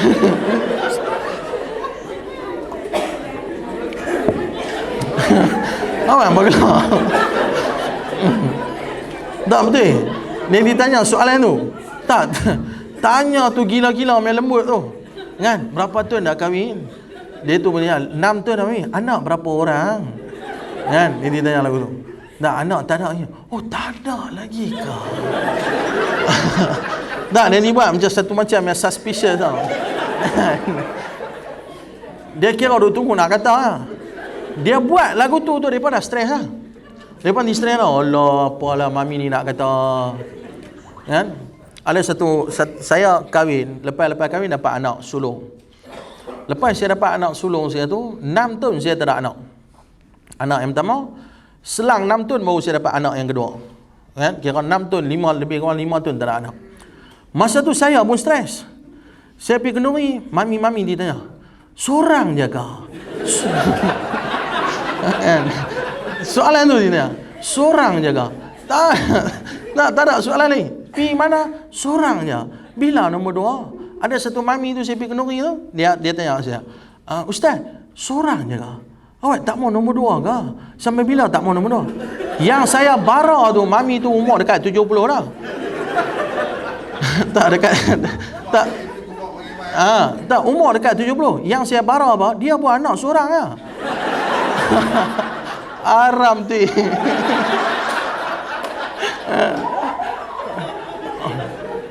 Tak. Kalau aku tanya balik kat mami bila nombor 2? Hang di bara kan? Betul tak? Aku kena jaga hati hang, tak mau jaga hati aku. Betul tak betul? Tak, mana pergi akhlak. Sebab tu penting tuan-tuan. Akhlak ni penting. Mulut ni kalau boleh janganlah cakap bagi orang terasa. Sebab tu Sayyidina Ali dia kata apa? Orang yang cerdik, bila dia bercakap dengan satu orang, dia nanti bubuh hati di depan lidah dia. Dia nak bercakap, dia fikir, aku cakap ni orang terasa tak? Aku cakap ni orang terasa tak? Kalau orang yang bodoh, kata Sayyidina Ali, bila dia bercakap dengan satu orang, dia akan bubuh hati di belakang lidah dia kira orang timur lepas lah. Lepas dia ambil lepas ni, dia kata, tak, memang mulut aku macam ni. Aku mulut yang jahat, biar hati baik. Tak ada, hati pun jahat. Tak kan? Jangan duk pusing hati baik orang tak. Kan? Kalau mulut dah jahat, tu tanda hati kotor. Faham tak? Kan? Jadi yang tu akhlak kena jaga. Kan? Saya melawak kan. Tapi akhlak kena jaga. Kita kena jaga hati orang, jangan cakap bagi orang terasa. Pasangan suami isteri, banyak rumah tangga cerai sebab mulut tak boleh jaga. Saya tanya kawan saya, pasal apa cerai? Ada ustaz duk handle kes perceraian. Ada tak kes cerai yang ustaz rasa macam isu bodoh-bodoh? Dia tak ada. Laki bini bancur kopi tak bergula, cerai. Bancur kopi tak bergula, boleh bercerai. Bini hantar kopi, laki minum. Ni apa hang bodoh ke bancur kopi gula tak apa? Dia kata bini dah bodoh. Bini bara. Apa hang kata aku bodoh, aku terlupa nak apa? Biasa, manusia boleh terlupa biasa. Kan? Dia kata, apa abang kata saya bodoh? Tak, memang bodoh ada bancur kopi tak bergula. Dia bini start bara, bini awak abang tu pandai dengan abang pun bodoh kan boreh macam dia buh tu bila dia buh hang kata aku kata sampai 2-3 buat keluar 30 tahun sudah macam taklah sikit cerai. Benda-benda ni boleh bawa kepada kerosakan. Sebab tu Nabi pesan kat kita akhlak mulut. Nabi kata 2 golongan manusia yang akan masuk, 2 lubang, kata Nabi, 2 lubang yang akan menyebabkan ramai manusia masuk neraka. Yang pertama lubang mulut, yang kedua lubang kemaluan. Ramai orang zina. Zina menyebabkan ramai orang masuk neraka, dan lubang mulut yang bercakap, fitnah, mengumpat, mengata orang benda tu akan menyebabkan kita masuk dalam neraka Allah. Pi makan kenduri, nak mai dah musim kenduri, nak mai dah. Kan? Dalca tak sedap ke, ubi kecil ke, terung tak ada ke, kan? Faham tak? Kan? Kuah tak sempoi ke, bubuk tawak ke, sirap macam ayak pek ke, kan? Contohlah. Tuan rumah tu pun tak mau kenal lagu tu, betul tak betul? Kan? Jadi kalau kita pergi makan, Nabi pesan, satu makan yang tak sesuai dengan kita, jangan komplain. Sengap-sengap tu sama kan? Kan? Jangan apa-apa pun. Apa dah dalca mia cerai. Kan? Tadi mia kenduri dalca sempoi. Dia pergi compare pula dengan tadi mia kenduri. Tuan rumah lalu belakang, dia terasa tak? Dia terasa. Bukan dia mau macam tu. Benar nak jadi lagu tu, nak buat macam mana? Kita tak sesuai, tutup mulut belah. Jangan kata apa pun. Jangan komen pasal makan tu, tutup mulut belah. Kan? Kita jangan komplain tentang makan. Tu adab sunnah Nabi. Banyak sunnah Nabi yang saya nak kongsi pagi ni dengan tuan-tuan. Antara sunnah Nabi yang kadang-kadang kita tinggal apa dia? Kita jumpa sama-sama orang Islam, kita tak bagi salam. Tu sunnah Nabi yang besar. Kan? Kita jumpa member ni, hey bro, lagi teruk mah, jumpa maki lu. Betul tak betul? Betul tak betul? Ada kan? Tak, saya tak mau abang lah. Kan? Hampa jangan ingat hampa yang nak hantu, aku pun nak hantu ke. Kan? Saya tak mau abang lah. Kan? Tapi jumpa maki lu. Pagi-pagi mah ni. Dia keluar ni. Kan? Tak. Janganlah macam tu kan. Jumpa bagilah salam. Saya seronok bila pergi Mekah, Madinah. Saya baru ni bulan 1 balik daripada Mekah. Bulan 1 ni. Kali ke-12 saya pergi. Saya kerap ulang alik Mekah, Madinah. Bawa jemaah pergi umrah. Bila saya pergi Mekah, Madinah, saya duduk di sana. Masuk masjid, keluar masjid, pergi market, pergi shopping kompleks, masuk lift, keluar lift, naik, jumpa di hotel. Kira orang Arab ni dia jumpa siapa pun ni dia bagi salam. Assalamualaikum, waalaikumsalam. Assalamualaikum, waalaikumsalam. Assalamualaikum. Tu sunnah Nabi. Nabi suruh kita buat macam tu. Jumpa orang bagi salam. Semoga selamat, kerahmatan ke atas kamu. Nabi suruh bagi salam. Kita jumpa orang, mangkang. Pun tu mangkang ubi. Ni dilepas. Benda mula-mula dia pun benda tu dulu. Kan? Tak, jangan. Jumpa orang bagi salam. Nabi pesan kat kita, sama ada kita kenal ke tak kenal ke, jumpa orang bagi salam. Satu hari saya berjalan dengan kawan saya di Madinah. Saya keluar dengan dia nak pergi makan di satu perkampungan di Pakistan, kampung Pakistan dekat di Madinah tu. Saya duduk jalan-jalan tu, banyaklah orang Arab yang duk teguk. Ya, kita jalan ni orang Arab ni diteguk semua orang. Assalamualaikum, waalaikumsalam. Assalamualaikum, waalaikumsalam. Assalamualaikum, waalaikumsalam. Saya duduk jalan dengan kawan saya tanya, "Oh, ustaz kira dahsyat orang Mekah pun ramai kenal ustaz." Saya tak kepala otak bukan kenal. Depa ni orang Madinah ni, depa jumpa siapa pun ni bagi salam. Saya pergi Tesco dengan kawan saya jumpa satu bangla tu, saya bagi salam. Saya tak kenal pun bangla tu, bila bangla tu lalu depan saya bagi salam. Assalamualaikum. Bangla tu menjawab, Waalaikumsalam. Kawan saya tanya, hang saja pilih dia ke? Ni apa pilih? Aku bagi salam, kata pilih apa? Kan? Benda tu sunnah Nabi. Sunnah Nabi. Kita amalkan benda tu. Jumpa orang, bagi salam. Banyak sunnah Nabi. Nabi ajak kita tidur belah mana? Tidur mengiring sebelah kanan. Pasal apa Nabi suruh kita tidur mengiring sebelah kanan? Sebab ada jantung di sebelah kiri. Kalau kita tidur sebelah kiri, kita duk tidur dalam keadaan duk tekan jantung kita. Bila kita tekan jantung kita, kita akan memberi tekanan pada jantung kita, menyebabkan kita sesak nafas. Kan? Nabi ajak tidur sebelah kanan. Nabi ajak kita tidur malam, jangan tidur bawah lampu. Siapa yang suka amalkan tidur dalam keadaan cerah. Semalam saya terlena lupa tutup lampu. Kan? Saya bangun tadi pagi, kata Allah lupa tutup lampu. Sekali-sekala tak apalah.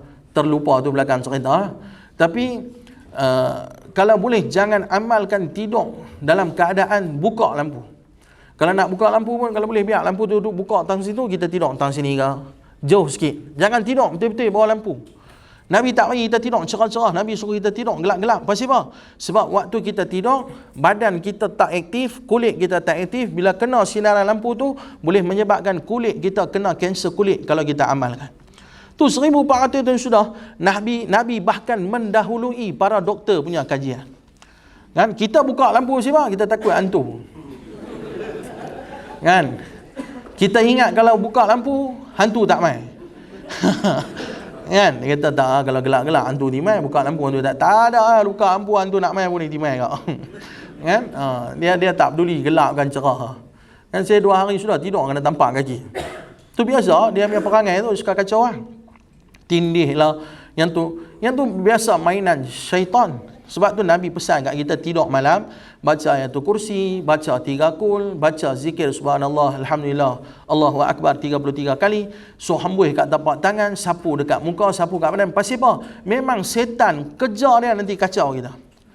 Kejar setan ni memang dia akan merosakkan kita, dia akan ganggu kita. Sebab tu Nabi suruh kita baca Quran. Jin hanya takut kepada 2 golongan. Jin takut kepada orang yang beriman dan jin takut kepada orang yang baca Quran. Kita baca Quran, dia takut. Kita orang yang beriman, kita jaga iman kita sungguh-sungguh, dia akan takut. Benda ganggu-ganggu tu biasa. Kan? Dia nak tindih kita kan, dia panggil nama kita kan, nampak kelibat. Tu benda biasa. Yang ganggu tu biasa. Kata dengan ulama, kalau hampa kena gangguan jin, itu adalah benda biasa. Yang paling bahaya, jin buat sarang dalam badan kita. Jin buat bagi kita malas sembahyang, jin buat bagi kita tak mau pegang dengan agama, jin buat bagi kita jauh daripada agama Allah. Yang tu bahkan lebih bahaya dan lebih menyesatkan dalam kehidupan kita. Kan? Jadi kalau kita amal sunnah Nabi, kita akan hidup dalam keadaan senang. Nabi ajak kita makan macam mana? Makan, Nabi ajak sebelum makan daging, makan buah dulu. Kita kalau pergi kenduri, dalam kenduri tu dia ada bubuk gandum, dia ada seri muka, dia ada tepung talam, dia ada kuih lompang, dia ada bengkang gandum, dia ada kuih bengkang ubi, macam-macam bengkang. Lepas tu dia ada tembikan, dia ada buah horin, ada nasi dengan ayam, daging, ikan ke apa ke, tak kira lah apa pun. Semua benda tu mesti ada. Ada apa malik, ada ais kacang, ada cendol. Hampa kalau nak makan, hampa ambil apa tu? Kita ambil nasi tu. Ada setengah orang dia ambil kuih, dia buat atas pinggan nasi, dia ambil buah, dia buat atas pinggan nasi, dia makan kuih dulu, lepas tu baru dia makan nasi, last kali dia akan tutup dengan buah. Nabi tak bagi makan lagu tu. Nabi ajak kita makan buah dulu. Lepas tu baru makan nasi dengan daging tu. Lepas tu baru makan kuih. Kuih manis kena bubuh last kali belakang. Jangan bubuh buah last kali. Buah kena bubuh mula dulu. Bila buah dah masuk dalam perut, dia akan buat bagi perut kita pack sikit. Tu bila nasi masuk, kita tak makan banyak. Lepas tu sehari kita tutup dengan benda manis, dia akan mempercepatkan penghadaman dalam perut kita. Pi hotel makan ke mana makan pun, dahulukan buah. Jangan makan buah lepas makan nasi. Sebab makan buah lepas makan nasi akan menyebabkan 2 benda jadi kat kita. Yang pertama mengantuk, yang kedua lama-lama amal akan kena gastrik. Tu Nabi ajak lama dah. Tu cara pemakanan Nabi. Jadi mulai hari ni, kalau kita pergi kenduri mana pun, jangan makan kuih dulu. Kuih benda manis tu bawa belakang. Nak makan bubuk, sat lagi lepas makan nasi. Nak makan bengkang gandum, seri muka, lompang, kuih lapis, apa kau, semua tu lepas makan nasi. Makan buah dulu. Ada oren, makan oren dulu. Ada temikai, makan temikai dulu. Sat lagi baru makan kuih. Dia akan mempercepatkan penghadaman. Nabi ajak kita minum diri ke duduk? Minum duduk. Pasal apa Nabi suruh kita minum duduk? Sebab bila kita duduk minum, perut kita lebih krem. Bila berdiri dia terbuka. Bila duduk dia krem sikit. Bila dia krem, air yang masuk ada masa untuk organ ambil manfaat. Kalau kita berdiri, dia masuk terus pergi pundi kencing. Tak ada nak ambil apa manfaat. Tu sunnah Nabi. Maaf sebut, orang lelaki Nabi ajak suruh kencing berdiri ke duduk? Duduk. Sunnah Nabi, kencing berdiri, lama-lama amal boleh sakit. Nabi ajak kencing duduk. Lepas dah kencing duduk, Nabi suruh keluarkan saki baki ayak di kemaluan kita tu. Nabi suruh kita berdehem. Berdehem macam mana? Dia berdehem dengan suara yang dalam. Makna kata tekan, untuk bagi tekanan dekat perut kita. Macam tu. Bila macam tu, dia ada vibration tekan dekat perut. Perut tu akan tekan pundi kencing. Pundi kencing tu akan tekan saki baki ayak kencing tu keluar. Hampa pergi toilet, ada orang dia berdehem.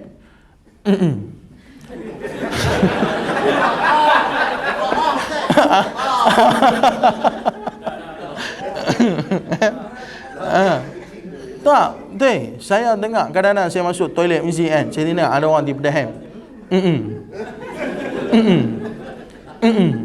Dia keluar, saya tanya dia, abang duduk Bedaham tadi bersepah macam tu, abang Bedaham.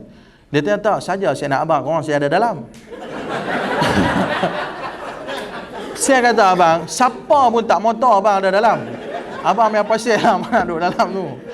Tak, saya tak mau tahu, siapa pun tak mau tahu. Tak, pasal apa? Tak, mereka duduk suruh Bedaham tu seolah-olah nak bagi isyarat kata kita dah. Tak, abang nak duduk dalam tu berapa lama pun abang punya pasal.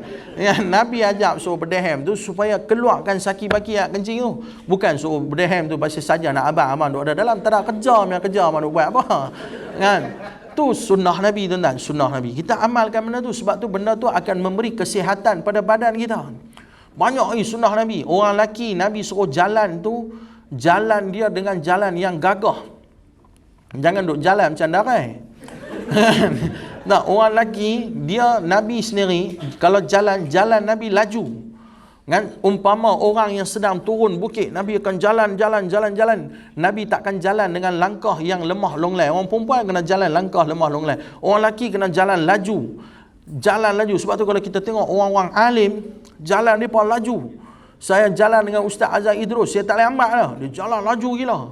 Saya jalan dengan Syekh Nuruddin Marbu Al-Banjari Al-Maki. Saya ambil dari airport Mekah, saya jalan dia jalan gila. Orang alim jalan depa laju. Pasal apa Nabi jalan laju? Sebab bagi Nabi, aku tak ada masa untuk hidup atas dunia ni, maka kesempatan yang ada aku akan maksimumkan apa aku punya aktiviti. Kan? Kita jalan laju sunnah Nabi. Kadang-kadang kita jalan laju, ada orang tanya, Nabi laju-laju ni kalau Nabi mana? tak, bukan tak pergi mana pun. Kan? Cuma kita laju tak gopoh.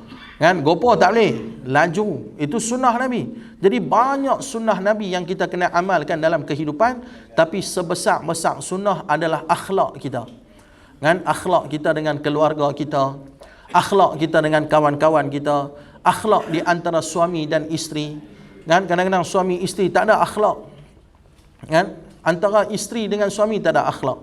Sebab tu Nabi sendiri panggil Sayyidatina Aisyah dengan panggilan yang baik. Kalau kita tengok dalam hadis sahih, Nabi panggil Sayyidatina Aisyah dengan Ya Aish, wahai kehidupan. Panggil Sayyidatina Aisyah dengan panggilan yang manja. Nak panggil sayang ke, nak panggil bi ke, nak panggil apa-apa, panggil lah. Yang penting panggilan yang baik.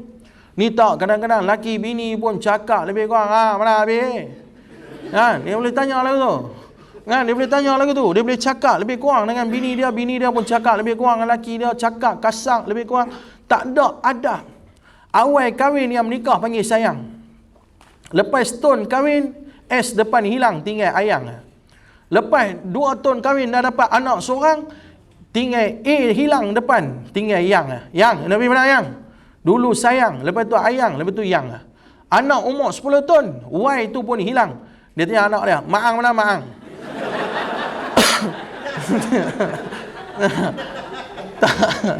Kan? Lagu tu yang tanya. Kan? Tak ada lah. Kan? Maang tak balik lagi lah. Mak pula balik tanya, Paang lah Paang. Kan? Ni hang lah, tinggal hang yang jadi. Tak ada dah, kemesraan tak ada dah. Kan? Sebab tu akhlak di antara suami isteri kena ada. Akhlak di antara kita dengan anak-anak kita kena ada. Nabi tunjuk macam mana Nabi sayang dekat budak-budak. Sayyidina Hasan, Sayyidina Husain main duduk atas belakang Nabi. Waktu Nabi sembahyang, Nabi tak gerak. Bagi mereka main tu. Punya Nabi sayang dekat budak-budak ni. Budak-budak kalau tengok Nabi, dalam satu riwayat cerita kalau mereka nampak Nabi lalu, mereka nanti lari main peluk Nabi. Yang depan dia lari main kot depan suruh peluk, yang main kot belakang dia lompat atas Nabi, suruh Nabi kok, yang main kot tepi dipegang tangan, main kot belah sini pegang kaki. Semua budak-budak suka Nabi. Kita ni budak-budak tengok kita dari depan dibelah. Tak betul. Kan? Budak-budak tengok kita, Allah, setongkol tu man. Kan? Dia tak boleh tahan. Dia tengok bapak dia balik, rumah jadi macam Undertaker balik. Kan? Dia tengok, Allah, mak Undertaker balik. Tak ada kemesraan. Bapak dengan anak ni manja lah. Kan? Bukan manja sampai melampau. Tak. Nabi sayang dekat Fatimah gila-gila.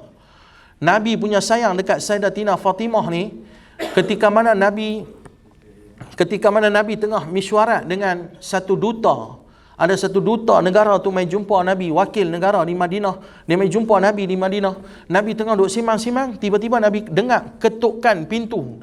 Nabi tahu yang ketuk pintu tu, Nabi tahu Fatimah. Pasal apa? Cara ketuk pintu tu Nabi tahu.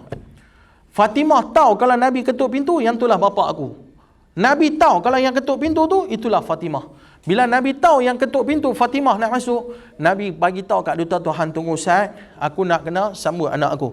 Dia buka pintu, Nabi bangun, Nabi buka pintu, Nabi sambut Fatimah, Nabi cium kening Fatimah, Nabi bawa Fatimah masuk duduk sebelah Nabi. Nabi perkenalkan kepada duta tu, yang ni anak perempuan aku. Lepas tu baru Nabi sambung mesyuarat. Apa mesej yang Nabi nak sampai? Sibuk aku nak meeting dengan satu duta sekalipun, aku tetap utamakan anak aku dulu. Kan? Kita baru WhatsApp yang masuk. Bos hantar, fail tadi mana? Fail tadi mana? Yang tadi saya letak atas meja. Kita dah sampai rumah. Anak pula tadi matematik di sekolah dapat 98. Dia tengok mak dia balik kerja, dia lari kelang kabut. Mak. Masa tu mak dia tengok duk baca bos hantar WhatsApp. Dia bebai kat anak dia. Apa dia? Mak apa? Dia bebai kat anak dia. Anak dia tadi semangat nak abang kata 98 dapat matematik. Bila mak dia kata mak apa, terus dia breakdown. Terus dia rasa, aku ni bila masa nak sembang dengan mak aku pun, kita tak tahu. Satu hari kita balik kerja, kita tengok anak kita duduk muka masa murung, duduk dalam bilik tak mau keluar.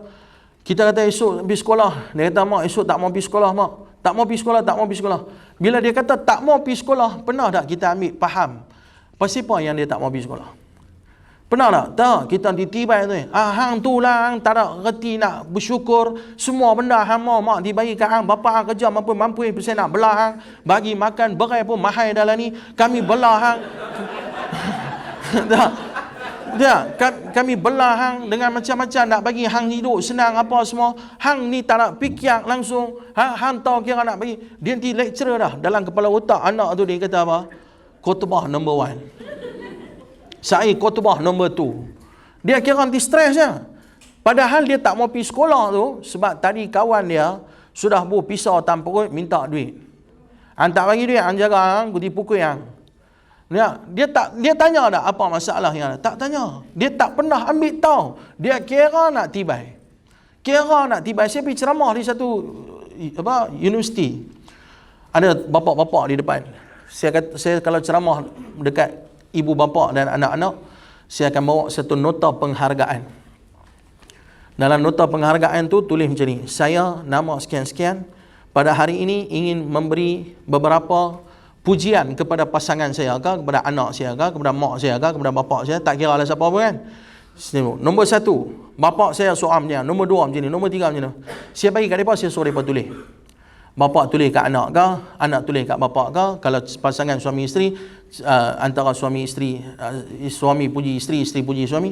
Bila saya suruh tulis macam tu, saya panggil random ni lah. Saya kata, okey, pakcik baca Ustaz. Pakcik nak baca apa? Saya nak baca kat anak saya. Dia puji anak dia.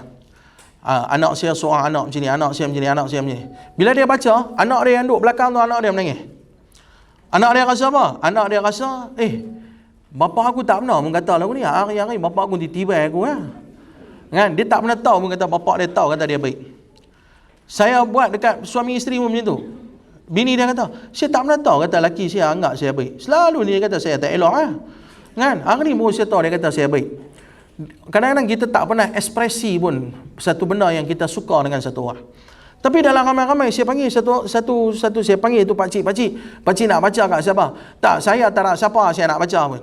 Tak ada anak pakcik ada tak sini? Ada. Tu dia ada belah sana. Tak, pakcik tak mau puji dia apa-apa ke? 1-2 pujian. Tak, saya tak nak puji apa. Saya kira pujian yang paling tinggi hanya untuk Allah Ta'ala saja. Saya kalau boleh terbang terajang dia tu kan. Daripada atas pentai tu saya diterbang terajang kan. Tak, saya puji-pujian tu hanya untuk Allah Ta'ala saja kan. Saya kira anak saya kira tak penting, saya kira nak tibai.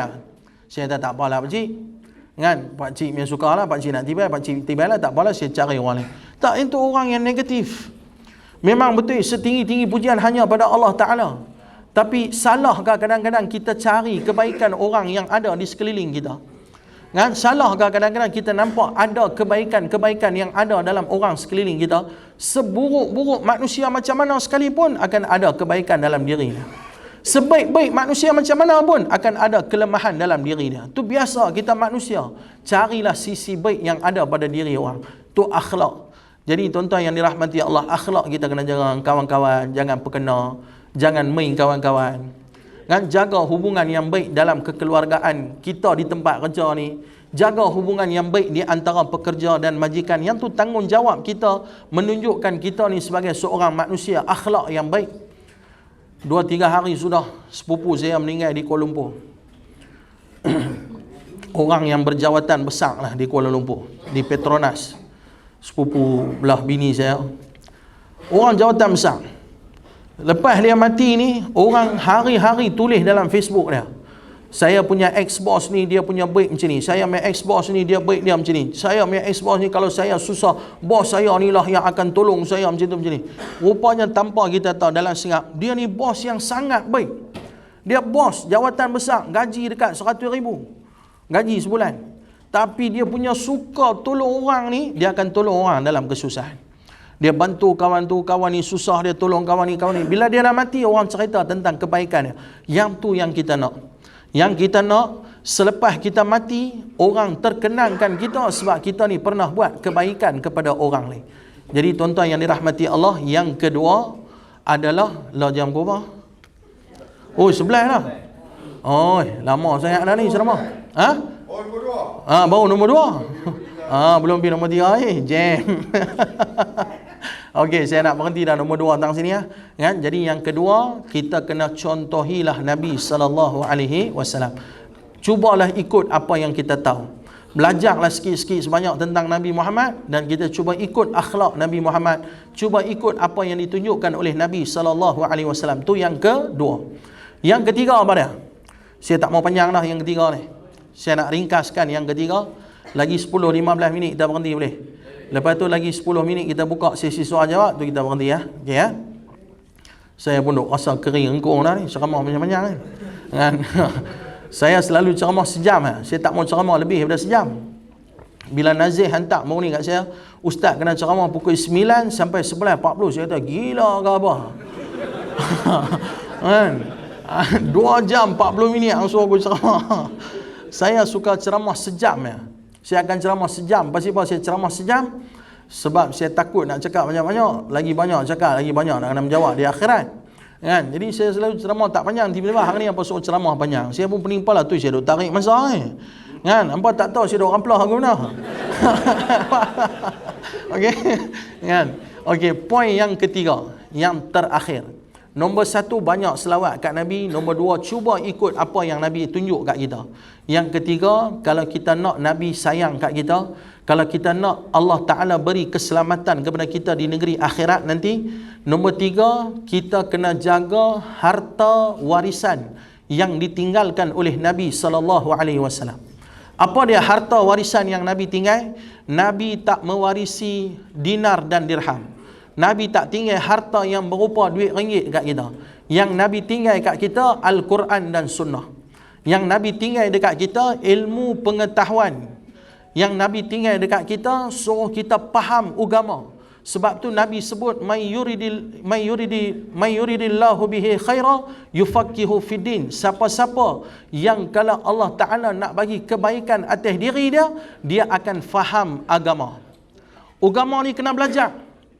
Kita kena ambil tahu hukum hakam yang terkait dengan agama. Kita semayang, kita kena belajar hukum hakam tentang semayang. Kita nak puasa, kita kena belajar hukum hakam tentang puasa. Kita ada harta nak kena bayar zakat, kita kena belajar pasal hukum zakat. Orang perempuan, dia kena ambil tahu tentang darah haid, darah nifas, darah istihadah. Dia kena ambil tahu benda tu. Orang lelaki kena ambil tahu tak? Orang lelaki yang nak kahwin, dia nak ada bini, dia pun kena ambil tahu. Haid berapa hari, nifas berapa hari, istihadah berapa hari, kena ambil tahu. Kena belajar. Pasal apa? Benda tu benda yang terkait dengan kita. Ilmu fardu ain. Ni ada orang semayang tapi tak tahu ilmu. Last sekali jadi kelang kabut. Ada satu hamba Allah ni, dia ni tak pernah pergi masjid pun, semayang apa pun tak pernah. Tapi kaya, duit banyak. Kawan-kawan ajak pergi umrah. Selalu kawan ajak pergi Switzerland lah, pergi London, pergi UK, pergi sana, pergi sini, dia duk pergi. Tiba-tiba kawan-kawan kata, jom lah, kita pun duit banyak, jom pergi umrah. Kawan tu pun pergi lah umrah 2 minggu. Pergi umrah 2 minggu dapat hidayah. Mula sedap lah, aku pun daripada dulu tak semayang, tak apa, tak ni, apa semua ni, aku dah main umrah ni, aku nak kena ubah.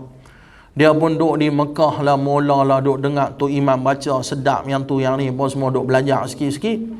Dia pun pergi beli serban, beli jubah, beli kayu sugi, beli Quran, semua komplit dengan celak-celak semua beli.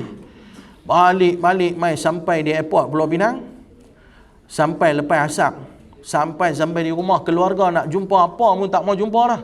Pasal dah taubat dah. Aku dah taubat dah, aku nak jadi orang baik. Hampa duduklah sat, sa'i kita nak simbang semua lepas maghrib. Sa'i aku balik mai kita simbang. Ni dah sampai rumah, aku nak mandi, aku nak pergi semayang berjemaah di masjid. Member pun balik-balik, buka beg, pakai jubah, buh serban atas kepala apa semua, buh dengan tasbih dengan celak-celak dengan minyak wangi mau. Sampai masjid awal, azan 7 suku, 7:05 minit dia sampai. Member pun masuk masjid, orang pun tengok dia ni mana malaikat terlepas mana ni. Tak pernah jumpa. Dia tak pernah jumpa. Dia masjid pun tak pernah pergi. Tu first time dia pergi masjid lepas balik umrah. Dia sampai di masjid, lepas azan dia pergi berdiri di saf ketiga. Nak jadi cerita hari tu, Tok Imam demam tak main. Tok Imam tak main. Mereka pun duk kali-kali Tok Imam tak main. Mereka tengok, oi dia ni kemai serupa imam kan? Dengan celak, dengan jubah, dengan serban, muka bersih pula, baru balik umrah. Dia kata, Syekh, tafadhal Syekh Imam. Tak boleh, bagi orang lain, bagi. Anak tak boleh. 2 minggu baru balik Mekah. Saya jadi anak, kan? Anak tak boleh. Mereka dengar anak, lagi kemas. Amboi Syekh, tawaduknya Syekh. Fadal Syekh, mai jadi imam. Tak boleh Syekh. Anak tak boleh jadi imam ni. Tak apalah, janganlah tawaduk lebih sangat. Mainlah ni. Mereka pun tolak lah. Mereka tolak dia ni. Dia pun teringat, 2 minggu aku duduk Mekah. Takkan aku tak boleh gempak mereka ni kot. Dia pun satu macam yang buh mikrofon. Dia pun nak abang suruh rapatkan saf lah. Dia abang istaqimu wa'tadilu. Kan? Dia buat serupa sudai tu. Imam Masjidil Haram. Mereka pun dengar belakang. Dia kata, subhanallah. Kemas lah. Dia pun gempak lah sikit. Takbir tu serupa Imam Masjidil Haram tu, Imam sudah Allahu Akbar. Bilal belakang punya semangat. Bilal tarik macam Bilal Mekah. Allahu Akbar. Kan? Semangat Bilal belakang tu. Member pun start baca Fatihah, Bismillah tak baca. Di Mekah, mereka baca Bismillah pelan.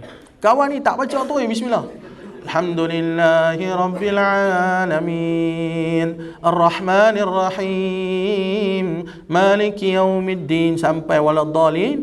Habis-habis dia duk aplah dah. Allah, surah apa nak baca? Surah apa aku nak baca? Dia pening. Pasal apa? Mengaji pun tak pernah. Quran tak pernah buka. Ni baru first time main semayang di masjid ni. Tak apa surah pun tak apa.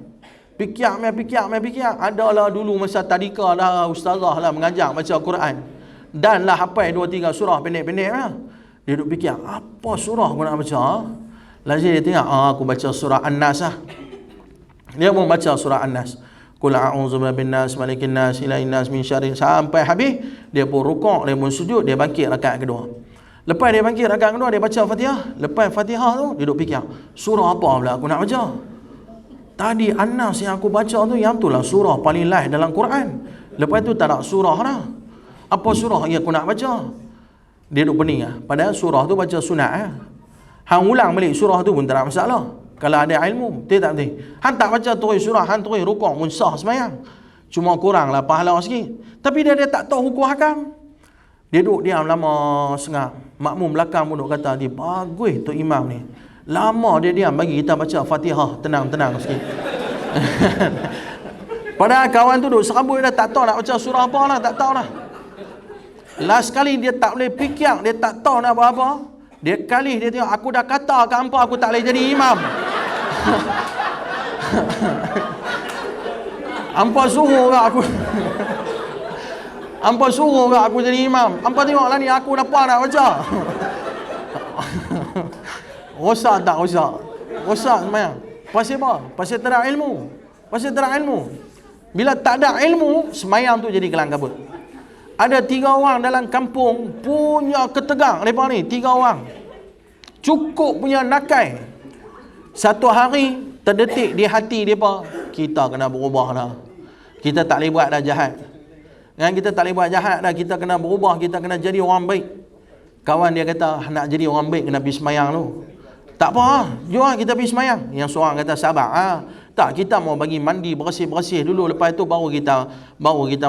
Tak payah. Hang bukannya kotor apa pun, bukan ada najis apa, takat berpeluh. Jom kita pergi semayang. Dalam pada depa nak gaduh nak pergi semayang asar tu, depa sampai masjid, tu imam bagi salam dah. Tu imam pun habis semayang. Depa kata, "Alamak, tu imam habis semayang dah, jom kita belah tak payah semayang." Tak, kita nak berubah hari ni, lah ni juga kena semayang. Depa 3 orang kata, habis siapa nak jadi imam? Kita 3-3 teruk. Hang suruh semayang berjemaah lah ni. Dia kata, tak apa, mai aku jadi imam. Kawan yang pertama kata, tak apa aku jadi imam. Kawan yang pertama tu pun, dia takbir lah. Dia takbir, Allah. Niat tak masuk. Allah. Niat tak masuk. Allah. Niat tak masuk. Sampai kat 10 kali. Kawan yang duduk di belakang tu tepuk dah. Ni. Berhenti semayang. Ni apa ni semayang sampai 10 kali niat tak masuk. Ambil duduk belakang. Mai aku jadi imam. Kawan yang kedua jadi imam. Kawan yang kedua niat jadi imam. Dia takbir. Allahu Akbar. Dia kali belakang dia nak tengok. Sekali aku takbir.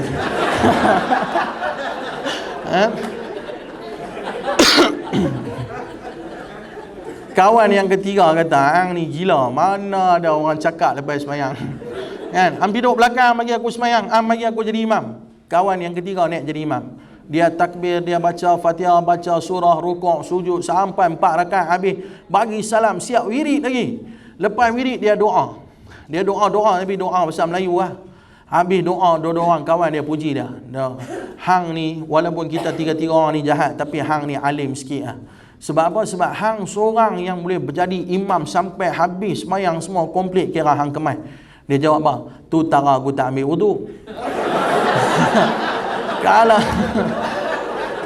Kalau tadi aku ambil wudu lagi kemas dia. Pasal apa jadi lagu tu? Sebab bodoh tak mengaji. Satu hari saya pergi, ni cerita betul. Yang tadi cerita reka. Yang ni cerita betul. Semalam pun saya sebut dalam kuliah saya abang. Kemarin kuliah subuh saya abang. Ni cerita betul. Satu hari saya pergi market Batu Lancang. Cerita betul ni. Nak abang kata pentingnya ilmu pengetahuan ni. Lawak-lawak lah, tapi pentingnya ilmu pengetahuan ni. Saya pergi market Batu Lancang, saya terjumpa dengan satu mami lah. Saya dengan mami-mami ni baik. Pasal saya kuliah banyak dengan mereka. Saya sebulan 6 kali. Kalau sebelum Covid tu lebih banyak. Lah ni kurang sikit dah. Pasal mami-mami pun dah tak larat. Tua-tua dah daripada mengaji pun tak larat. Tapi saya kuliah dengan mereka banyak. Jadi satu hari saya pergi market Batu Lancang. Saya terserempak dengan satu mami ni. Saya tak kenal dia, tapi dia kenal saya. Dia bagi salam. Assalamualaikum Ustaz. Apa khabar? Sihat ke? Sihat. Mami teringin nak pergi Ustaz punya kuliah. Tapi sampai lah ni mami tak boleh pergi lagi. Saya tanya apa siapa? Tak, mami duk kerja, nak mami duk Kuala Lumpur, laki mami pun mati dah, tak nak siapa jaga mami sini, mami kena kerja lah, cari duit sikit apa kan. Oh, okey, tak apa. Nanti mami free punya hari, mami main lah kuliah duha saya kata dia lagu tu lah. Dia kata insyaAllah. Tu saya pun nak belah. Nak belah dia tambah. Dia kata, tapi kan Ustaz, satu benda mami nak abang kan Ustaz. Walaupun mami jarang main kuliah, tapi mami suka semayang awal waktu. Mami suka semayang awal waktu. Saya kata, bagus mami. Memang Nabi suruh semayang awal waktu pun. Memang mami tak tahulah. Mami tigeram dekat bila-bila di masjid semua. Mereka duk ambil elang semua bulan-bulan. Mereka ni azan semua lambat-lambat Ustaz. Adakah pukul 6 baru mereka azan subuh? Mami pukul 5 semua mami di semayang dah. Saya kata, biar betul mami ni.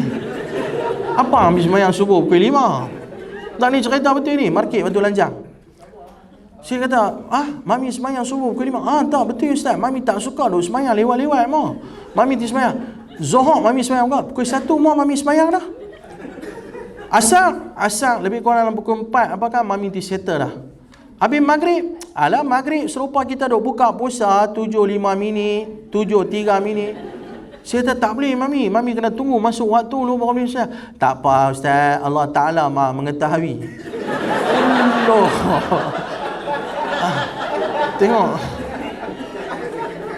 Tengok macam mana. Tengok macam mana main sesat dia orang. Pasal apa jadi lagu tu? Pasal tak ada ilmu. Bila saya cerita dalam kuliah saya di Seberang, ada satu ustaz tu main jumpa, dia kata, Ustaz, betul Ustaz. Ustaz cerita tu tak tipu. Belah sini pun ada satu mami lagu tu lah. Cucu dia kena naik bas sekolah 6.30. Masa tu azan subuh 6.10. Dia kata, taklah anak semayang subuh, anak turun tingkat 39. Kita main kondo nak jalan pergi main entrance main sekolah, duk tunggu mati lambat. Hang mandi 5.30 semayang subuh orang siap-siap. Cucu dia kata, tak boleh lah ustaz ajak di sekolah, kena tunggu azan dulu baru boleh semayang. Tok dia kata, bukan ustaz hang yang nak selamat hang di akhirat. Tok dia kata, Allah Ta'ala yang nak selamat. Tak apa, Allah Ta'ala Maha mengetahui. Dia nanti kesian kat hang, mesti hang semayang juga. Walaupun awal waktu, dia dikira juga bagi kat hang. Ingat apa Allah Ta'ala hampak menekan hang. Tak, nak main kira-kira tu. Kan? Allahu Akbar. Awal tu. Tu pasal tak ada ilmu jadi lagu tu. Kita kalau tak ada ilmu, rosak. Tengah malam orang telefon saya, Ustaz, saya bergaduh dengan bini saya, Ustaz, saya main gerak kat bini saya kata dia, aku talak. Ustaz, jatuh kau Ustaz? Saya kira-kira talak yang ke-7. Tak ni. Tak siap saya masuk, dia tanya kan, awak Ustaz mau duk sakit? Mana tak sakit? Lagu ni memang manusia duk ada. Yang disakit kami nak kena jawab. Kan? Tengah malam tak dapat telefon. Bergaduh laki bini, telefon kita. Nak kahwin, tak ada ilmu. Nak jalani kehidupan. Ada mami dia telefon, umur mami tu 78. Dia telefon saya satu malam. Ustaz, tiba-tiba mami malam ni duk turun darah Ustaz. Haid ke tu?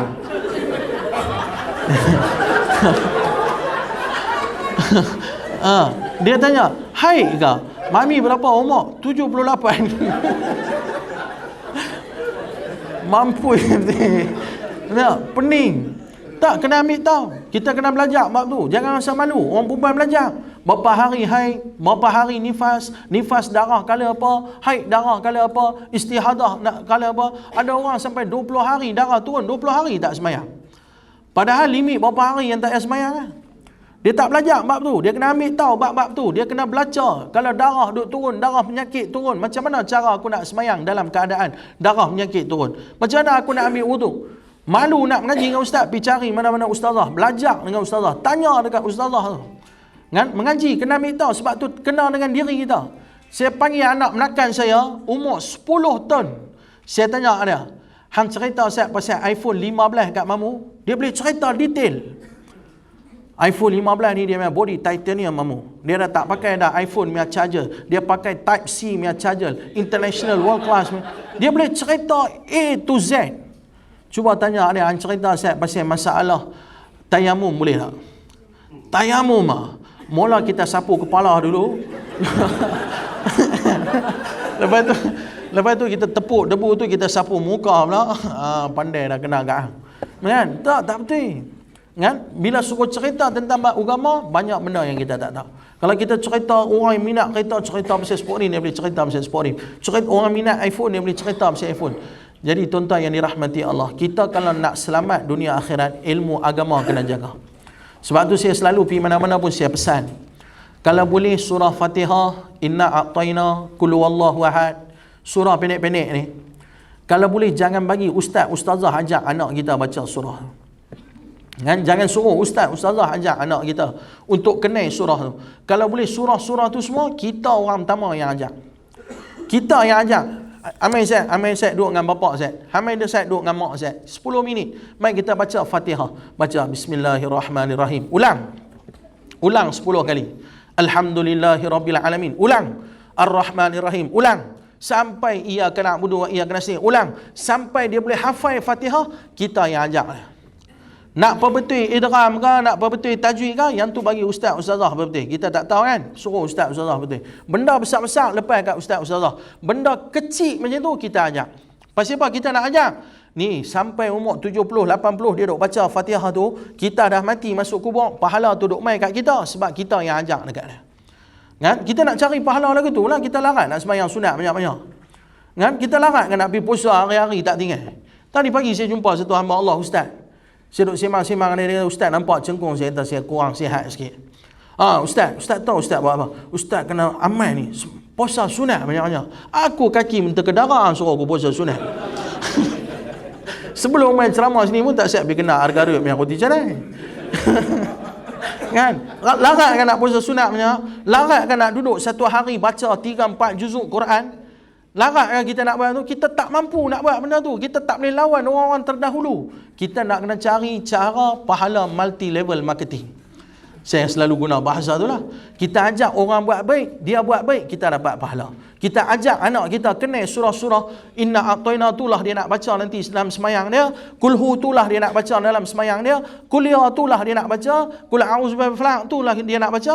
Kita jadi orang yang pertama ajak surah-surah tu. Dia baca, pesan dekat dia, nanti anak hang cucu aku pun hang lah orang pertama ajak. Berterusan zuriat keturunan kita duk baca benda tu, pahala dapat kat kita. Sebab apa?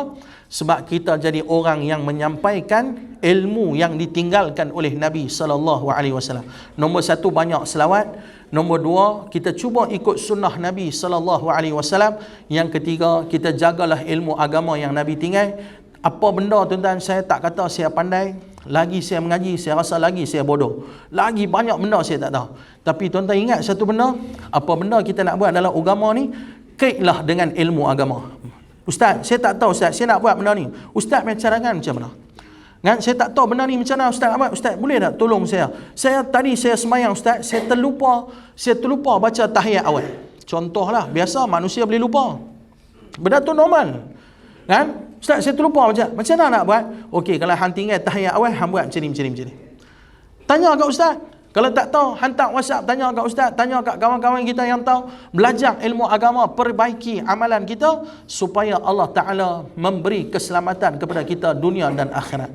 Satu ya tuan-tuan yang dirahmati Allah, kalaulah hari ni dalam hati kita tak ada rasa cinta dan rindu kepada Nabi SAW, jangan mimpi kita akan dapat bertemu dengan Nabi.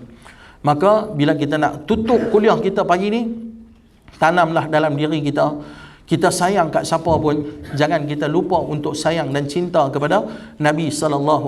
Letaklah Nabi Muhammad dalam diri kita. Letaklah kecintaan dan kasih sayang kita kepada Nabi Muhammad, kerana Nabi Muhammad lah manusia yang akan bangkit untuk memberi keselamatan kepada kita di negeri akhirat. Jadi saya minta ampun, minta maaf sekiranya sepanjang ceramah menyinggung mana-mana pihak, terkasak bahasa, mohon ampun dan maafkan saya. Terima kasih banyak-banyak atas perhatian yang tuan-tuan dan perempuan berikan pada pagi ini. Terima kasih juga atas undangan ceramah pada pagi ini. Jadi saya gunakan kesempatan takat ni saja untuk ceramah di sini pada pagi ini. Kalau saya nak berhenti takat sini untuk buka ruang kepada soalan kalau ada. Kok-koklah ada apa-apa soalan nak tanya. Bukan semua soalan saya mampu jawab sebab saya bukan pandai tara mana. Mungkin ada soalan yang saya tak boleh jawab. Kalau saya tak boleh jawab soalan tu, tinggalkan nombor telefon, nanti saya akan jawab melalui WhatsApp lah. Kan? Tapi kalau ada soalan yang saya boleh jawab, insya-Allah saya jawab. Ada tak apa-apa soalan? Ada soalan nak tanya?